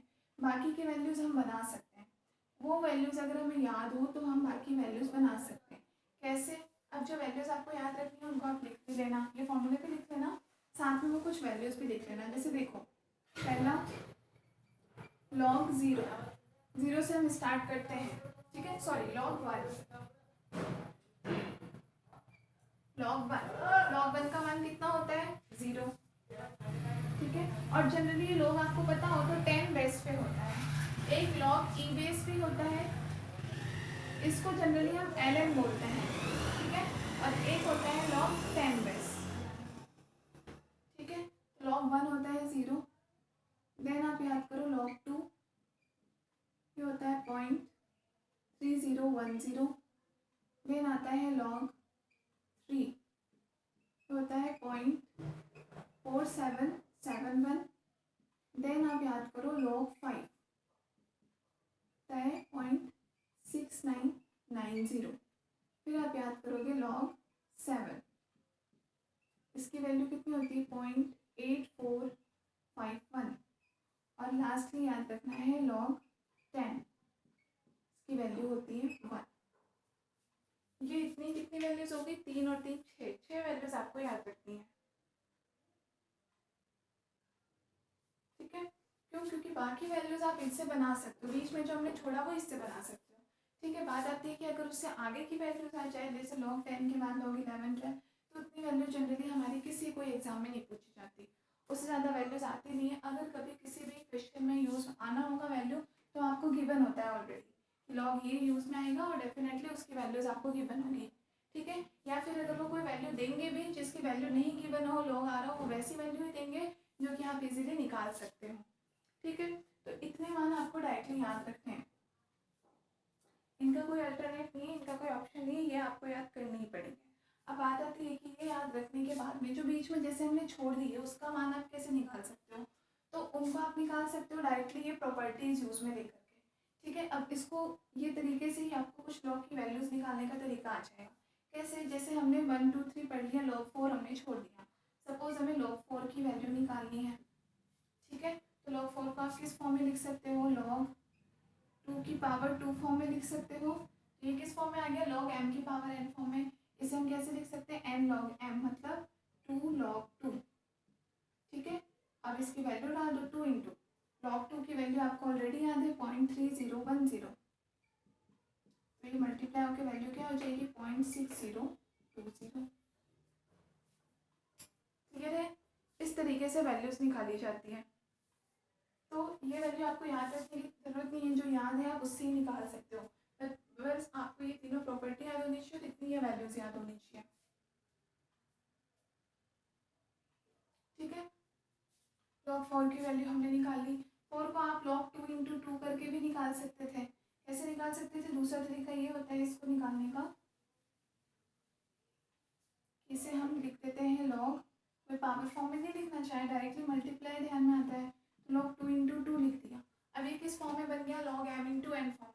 तो इसको आप कैसे सॉल्व कर सकते हो? log m plus log n term में लिख लो, मतलब कि log 2 प्लस log 2, ठीक है। log 2 की वैल्यू आपको याद रखनी है 0.3010 प्लस 0.3010, तो वैल्यू क्या आ जाएगी? 0.6020। किसी भी तरीके से कर लो, कोई भी प्रॉपर्टी यूज में ले लो, आपके पास वैल्यू यही आएगी, ठीक है।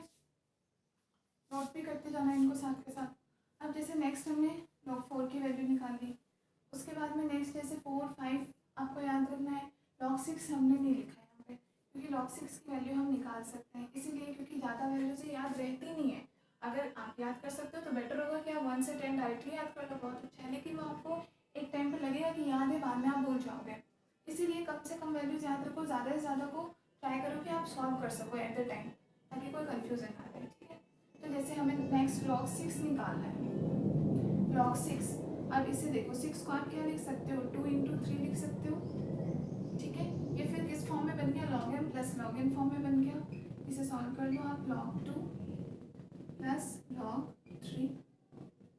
ठीक है, log 2 की वैल्यू आपको पता है 0.3010 प्लस log 3 की वैल्यू पता है 0.4771। सॉल्व कर लो, आंसर आ जाएगा।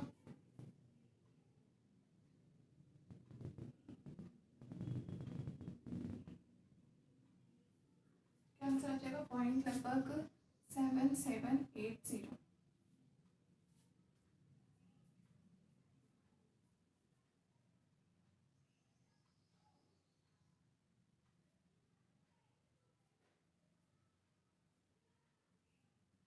ठीक है, ये तरीके यही होते हैं लॉग को सॉल्व करने के। कोई सी भी वैल्यूज आपको यहाँ पे गिवन है, जैसे 6 गिवन था तो हमने इसको इस तरीके से फॉर्मूले में पुट करके वैल्यू निकाल दी।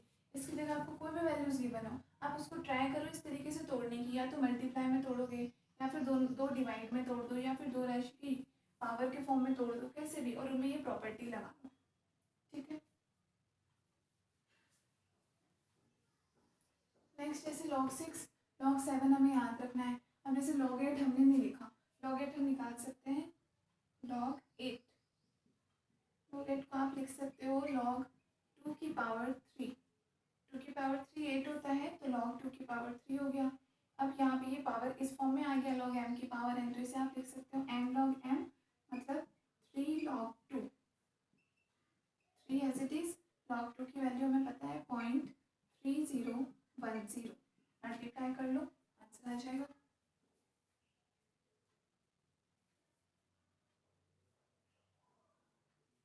क्या वैल्यू आएगी, 0.9030।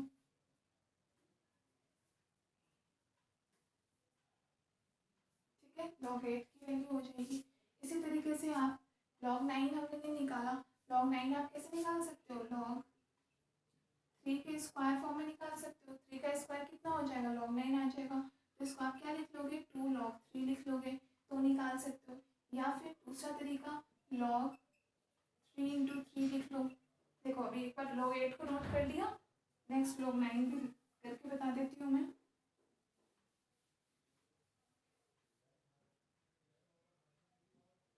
log 9 दो तरीके हैं, या तो आप इसको लिख लो log 3 इंटू 3 के फॉर्म में, 3 इंटू 3 9 होता है। ठीक है, log m इंटू m किस फॉर्म में लिख सकते हो, log m means log 3 plus log 3। log 3 की वैल्यू कितनी है, 0.4771 प्लस 0.4771। सॉल्व कर लो। या फिर दूसरा तरीका है कि log 3 का स्क्वायर फॉर्म में लिख दो, तो इसे आप लिख सकते हो 2 log 3, तो 2 इंटू 0.4771, सेम वैल्यू आ जाएगी।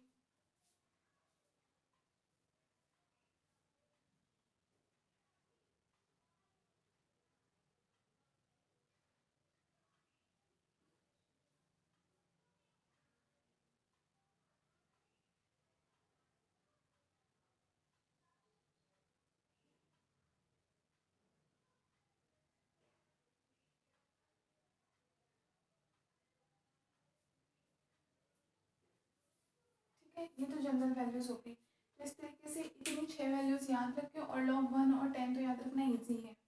ठीक है, बीच वाली ये 4 वैल्यूज याद रखनी है, और उनसे आप बाकी की वैल्यूज निकाल सकते हो। और ये नहीं, ऐसी कोई और वैल्यूज आ जाए तो इन फॉर्म में आप ब्रेक करके किसी फॉर्म में ये प्रॉपर्टीज यूज करके वैल्यू निकाल सकते हो। एक तरीका तो होता ही है।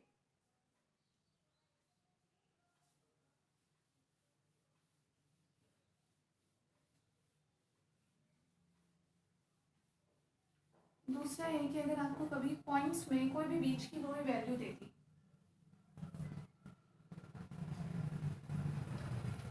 कोई वैल्यू आपको पॉइंट्स फॉर्म में दे दी, फिर आप इसके लॉग की वैल्यू कैसे निकालोगे।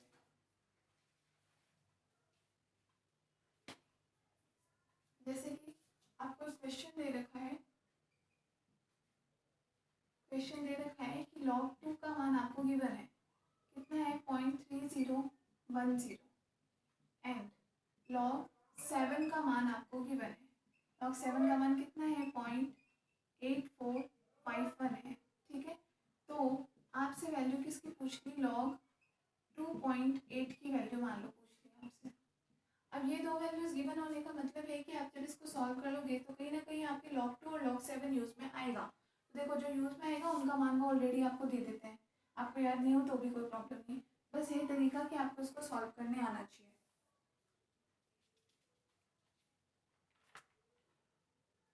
ठीक है, अब इसको सॉल्व करने का देखो, एक तो जनरल मैथमेटिक्स के रूल्स यूज करके हम सॉल्व करें, जैसे हम अभी कर रहे थे। ठीक है ना, कि कोई वैल्यू है उसे हम डिवाइड में या मल्टीप्लाई में या प्लस में माइनस में किसी तरीके से तोड़ के फिर लॉग की प्रॉपर्टीज लगा रहे थे। तो वैसे ही log 2.8 को कैसे लिख सकते हैं, तो देखो log 2.8, इसे आप ये भी तो लिख सकते हो log 28/10, 28/10 करोगे तो 2.8 वैल्यू आ जाएगी। ठीक है, अब यहाँ पे log 28, तो 28 को आप ये लिख सकते हो 7 × 4, 7 चौक 28 होता है, तो 7 × 4 कितना आ जाएगा 28 आ जाएगा।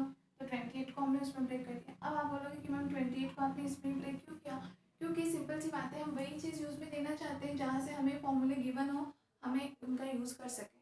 अदरवाइज कोई और वैल्यू में भी आप उसको चेंज करो, लेकिन आपको वो वैल्यू याद नहीं है तो फालतू प्रॉब्लम होगी। उससे बेटर है कि जो वैल्यूज़ गिवन है उसी के फॉर्म में आप इसको कन्वर्ट करो। तो ये हो जाएगा 7 × 4/10। अब यहाँ पे लॉग की प्रॉपर्टी लगा दो। अब लॉग की दो प्रॉपर्टी लगेगी, पहला तो दो वैल्यूज मल्टीप्लाई में है तो log m plus log n भी लगेगा, दूसरा कि उसके डिवाइड में है तो log m minus log n भी लगेगा। ठीक है, तो पहले तो हम इसको किस फॉर्म में चेंज कर देते हैं, हम मानते हैं कि ये log m/n फॉर्म में है, तो हमें इसको लिख देते हैं log m minus log n, मतलब log 7 × 4 माइनस log 10। दो बार में लगाना प्रॉपर्टी, एक बार में फालतू कन्फ्यूजन होगा। पहले log m/n वाली प्रॉपर्टी लगा दी तो m की वैल्यू हो गई ऊपर वाली as it is, minus log n का मतलब 10 हो गया। ठीक है, अब यहाँ पर हम log की प्रॉपर्टी एक और लगाते हैं, ये वैल्यू अब कैसी आ गई log m × n जैसी है, तो इसको आप प्रॉपर्टी लगा के किस फॉर्म में लिख सकते हो, log m plus log n के फॉर्म में। ठीक है, तो इसे आप लिख लो log m मतलब log 7 प्लस log 4। ठीक है, माइनस log 10, ये वैल्यू आपके पास है। ठीक है, और इसको सॉल्व कर लो log 7, मान लो log 4 की वैल्यू आपको पता नहीं है तो आपको log 2 गिवन है, आप इसे कैसे लिख सकते हो, log 2 की पावर 2 लिख सकते हो, और 2 की पावर 2 को सॉल्व करके आप ये लिख सकते हो 2 log 2। ठीक है, माइनस log 10 लिख सकते हो सिंपली। अब सारी की सारी वैल्यूज हमें गिवन नहीं है, वैल्यूज यहाँ पे पुट कर दो। तो log 7 आपको कितना गिवन है 0.8451 प्लस 2 × log 2 0.6020 माइनस log 10 मतलब 1। सॉल्व कर लो।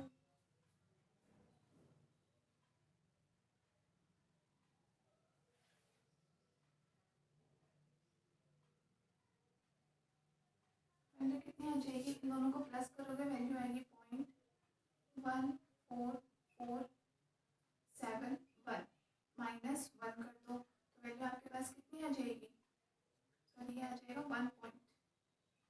1.4471 माइनस 1, तो वैल्यू कितनी आ जाएगी 0.4471, ये आ जाएगा आंसर। समझ में आया अब निकालने का तरीका, इस तरीके से आप सॉल्व कर सकते हो। तो इसमें आपको एक नॉर्मल मैथमेटिक्स, अब आप बोलोगे कि मैम हमें कैसे पता, तो कैसे पता का आंसर यही है कि ये आपको प्रैक्टिस से ही आएगा, प्रैक्टिस करने से ही आपको अपने आप से चीज़ें ध्यान में आएंगी। इजी फॉर्म में उसको चेंज करो, ऐसा नहीं कि बहुत टफ कोई वैल्यू लेके बैठ गए, इजी टू इजी, स्पेशली जो वैल्यूज गिवन है उसके फॉर्म में कहीं ना कहीं तोड़ने की कोशिश करो तो आएगा ही। और प्रैक्टिस करने का सबसे अच्छा तरीका है, कुछ भी वैल्यू ले लो आप रैंडमली, अपने दिमाग में कुछ भी सोच लो कि मुझे लॉग इसकी वैल्यू निकालनी है, खुद रफ में सॉल्व करके देखो और कैलकुलेटर से उसका वैल्यू निकाल करके देखो कि आपका आंसर मैच कर रहा है या नहीं। मैच कर रहा है इसका मतलब आप सही अप्रोच कर रहे हो, नहीं मैच कर रहा तो फिर से ट्राई करो। ठीक है, यही तरीका होता है। अब ये तरीका जैसे हमने नॉर्मल मैथमेटिक्स के थ्रू देख लिया, ठीक है, समझ में आ गया। एक और तरीका होता है, अब देखो जैसे 0.4471 आया ना, तो इसमें आपकी स्पेशली 0.44 ये चीज़ बस इम्पोर्टेंट है, और और ये भी बहुत ज़्यादा इंपॉर्टेंट नहीं, इसमें भी अगर आप 0.43 कर देते हो या 0.45 कर देते हो उससे भी ज़्यादा फर्क नहीं पड़ेगा। ये ध्यान में होता है कि बस 0.4 के फॉर्म में लिख रखी है ना आपने वैल्यू, वो चीज़ इंपॉर्टेंट है, ठीक है, क्योंकि फ़र्क इसमें पड़ता है 0.3, 0.4, 0.6, 0.8, इसमें फ़र्क पड़ता है ओनली। तो ये वैल्यू आपकी करेक्ट होनी चाहिए, ठीक है। तो इसका जैसे मैं एक और मेथड बताती हूँ जहाँ से आप इजीली कर सकते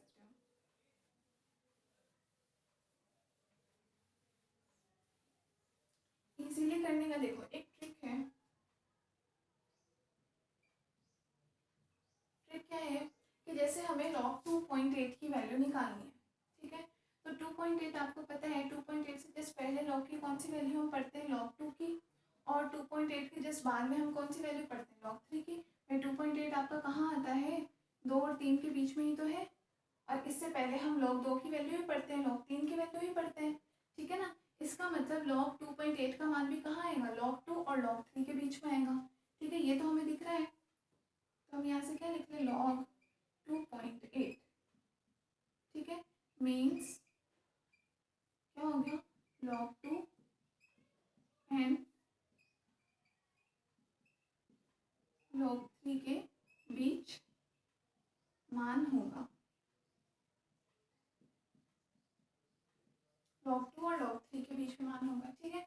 अब log 2 हमें पता है कितना होता है, 0.3010 होता है, log 3 कितना होता है, 0.4771 होता है।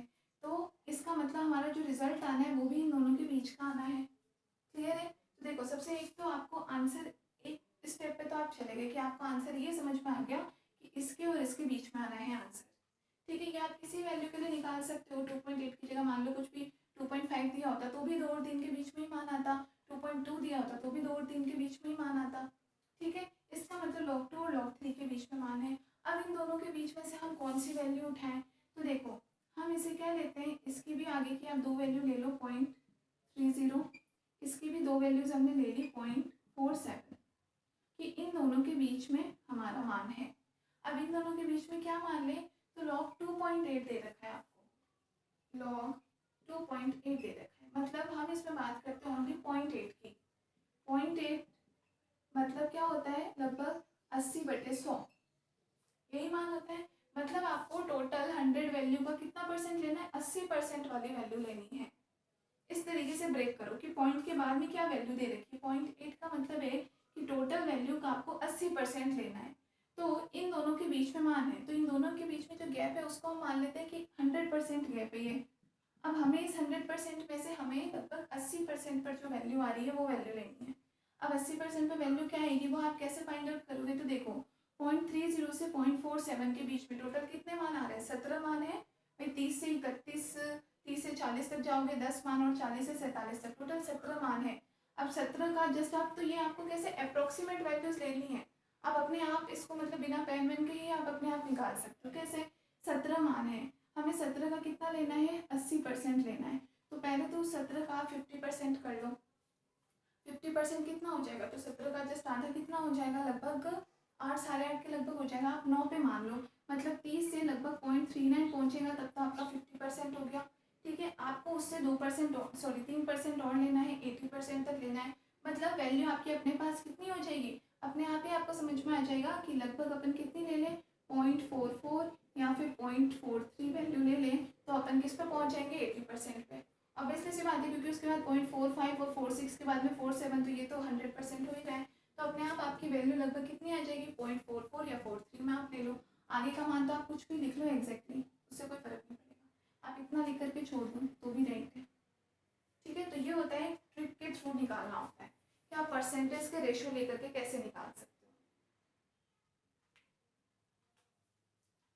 समझ में आया कि आपकी 0.8 जो वैल्यू दे रखी है वो देखो कि पॉइंट कितना परसेंट दे रखा है, जिन दोनों के बीच में मान आना है उन दोनों के बीच का अंतर आप मान लो 100%, तो उस 100% में से आपको 80% मान लेना है। तो वो 80% वैल्यू लगभग कहाँ आएगी, वो अप्रॉक्सीमेट में आप लिख लो,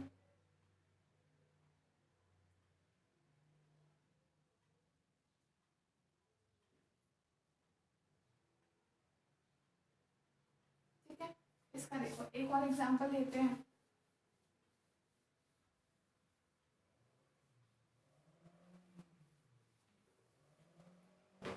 एग्जांपल ले लिया हमने कि मान लो आपको वैल्यू किसकी फाइंड आउट दे रखी है, log 5.7 की।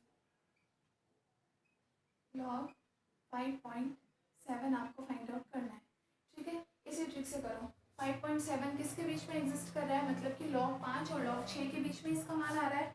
किसके बीच में, log 5 और log 6 के बीच में मान आएगा। तो ये लिख लो log 5 की वैल्यू कितनी होती है, 0.6990। तो ये आपको याद रखना है। log 6 आपको निकालने का तरीका बता दिया, 2 × 3 करके निकाल सकते हो। उसकी वैल्यू कितनी आएगी, लगभग आपकी 0.7780 आएगी, ठीक है। कि वैल्यू हमारी इन दोनों के बीच में आएगी कोई। अब हमें लेना है 5.7, तो यहाँ से हम वैल्यू लो, मतलब 0.7 का मतलब क्या हो गया, 70/100, मतलब लगभग आपको 70% लेना है। 70% किसका, इन दोनों वैल्यूज़ का, मतलब 0.69 और इसकी स्टार्टिंग की वैल्यू हमने ले ली 0.77। इन दोनों के गैप को हम मान लेते हैं 100%। हमें इस 100% में से केवल कितना लेना है, 70% वैल्यू लेनी है, क्लियर है। तो अब इन दोनों के बीच में देखो गैप कितना है, 8 डिजिट का गैप है। 69 और 1 70 और 7 77, 8 डिजिट का गैप है। अब उस 8 डिजिट का आपको 70% लेना है। कैसे लोगे, तो देखो फिक्स 4 पर तो आपका 50% हो जाएगा, मतलब 69 के बाद में 70, 71, 72 और 73 पर तो आपका फिक्स कितना परसेंट हो जाएगा, 50% हो जाएगा। आपको लेना है 70%, तो 73 के बाद 74 और 75 पे आपकी वैल्यू कितनी आ जाएगी, मतलब 0.75 आपका कितना परसेंट हो गया, 70% मान हो जाएगा। आप 0.75 लिख लो, 0.74 लिख लो, कोई फर्क नहीं पड़ेगा। तो ये आपकी log 5.7 की वैल्यू ऑलमोस्ट कितनी आ जाएगी, 0.75। ये होती है ट्रिक। इस तरीके से आप log की कोई से भी वैल्यूज फाइंड आउट कर सकते हो, ठीक है। पॉइंट के बाद में कितनी वैल्यू है उस पर ध्यान दिया करो, कि दोनों के बीच में उसका मान आएगा। जैसे log 5 log 6 के बीच में आएगा, तो आपको ये दोनों वैल्यूज पता होनी चाहिए कि इसका मान ये होता है, इसका मान ये होता है, इन दोनों के बीच में। अब इन दोनों के बीच में बस आपको अप्रॉक्सीमेटली लेना है। तो दोनों का इतनी बड़ी बड़ी वैल्यूज में क्योंकि हम सोच नहीं पाएंगे, इसीलिए छोटी वैल्यूज लो। दोनों का ओनली स्टार्टिंग का पॉइंट के बाद के 2 डिजिट लेकर के उनके गैप को आप पूरा 100% मानो, और उस 100% का आपको 70% या 80% जो भी वैल्यू लेना है उसके अकॉर्डिंग आप ले सकते हो।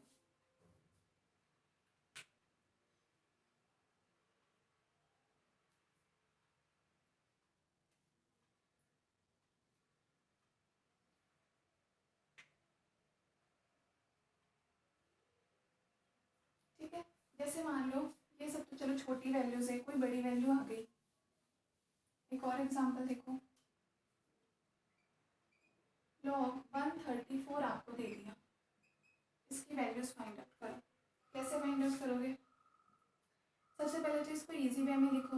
देखो इसे आप क्या लिख सकते हो, log 1.34 इंटू 10⁻²। लिख सकते हैं इस फॉर्म में। log 1.34 इंटू 100 करोगे तो 134 आ जाएगा, ठीक है। अब ये क्या आ गया, log m into n form में, जिसको आप प्रॉपर्टी से लिख लो log m plus log n, मतलब log 1.34 प्लस log 10⁻²। ये तो आपके पास ऐसी चीज़ है, log 1.34 हमें नहीं पता क्या होता है, ये हो जाएगा आपका 2 log 10। log 10 की वैल्यू होती है 1, मतलब ये वैल्यू तो आ गई आपकी 2, प्लस log 1.34 हमें नहीं पता, ये सॉल्व करना है log 1.34।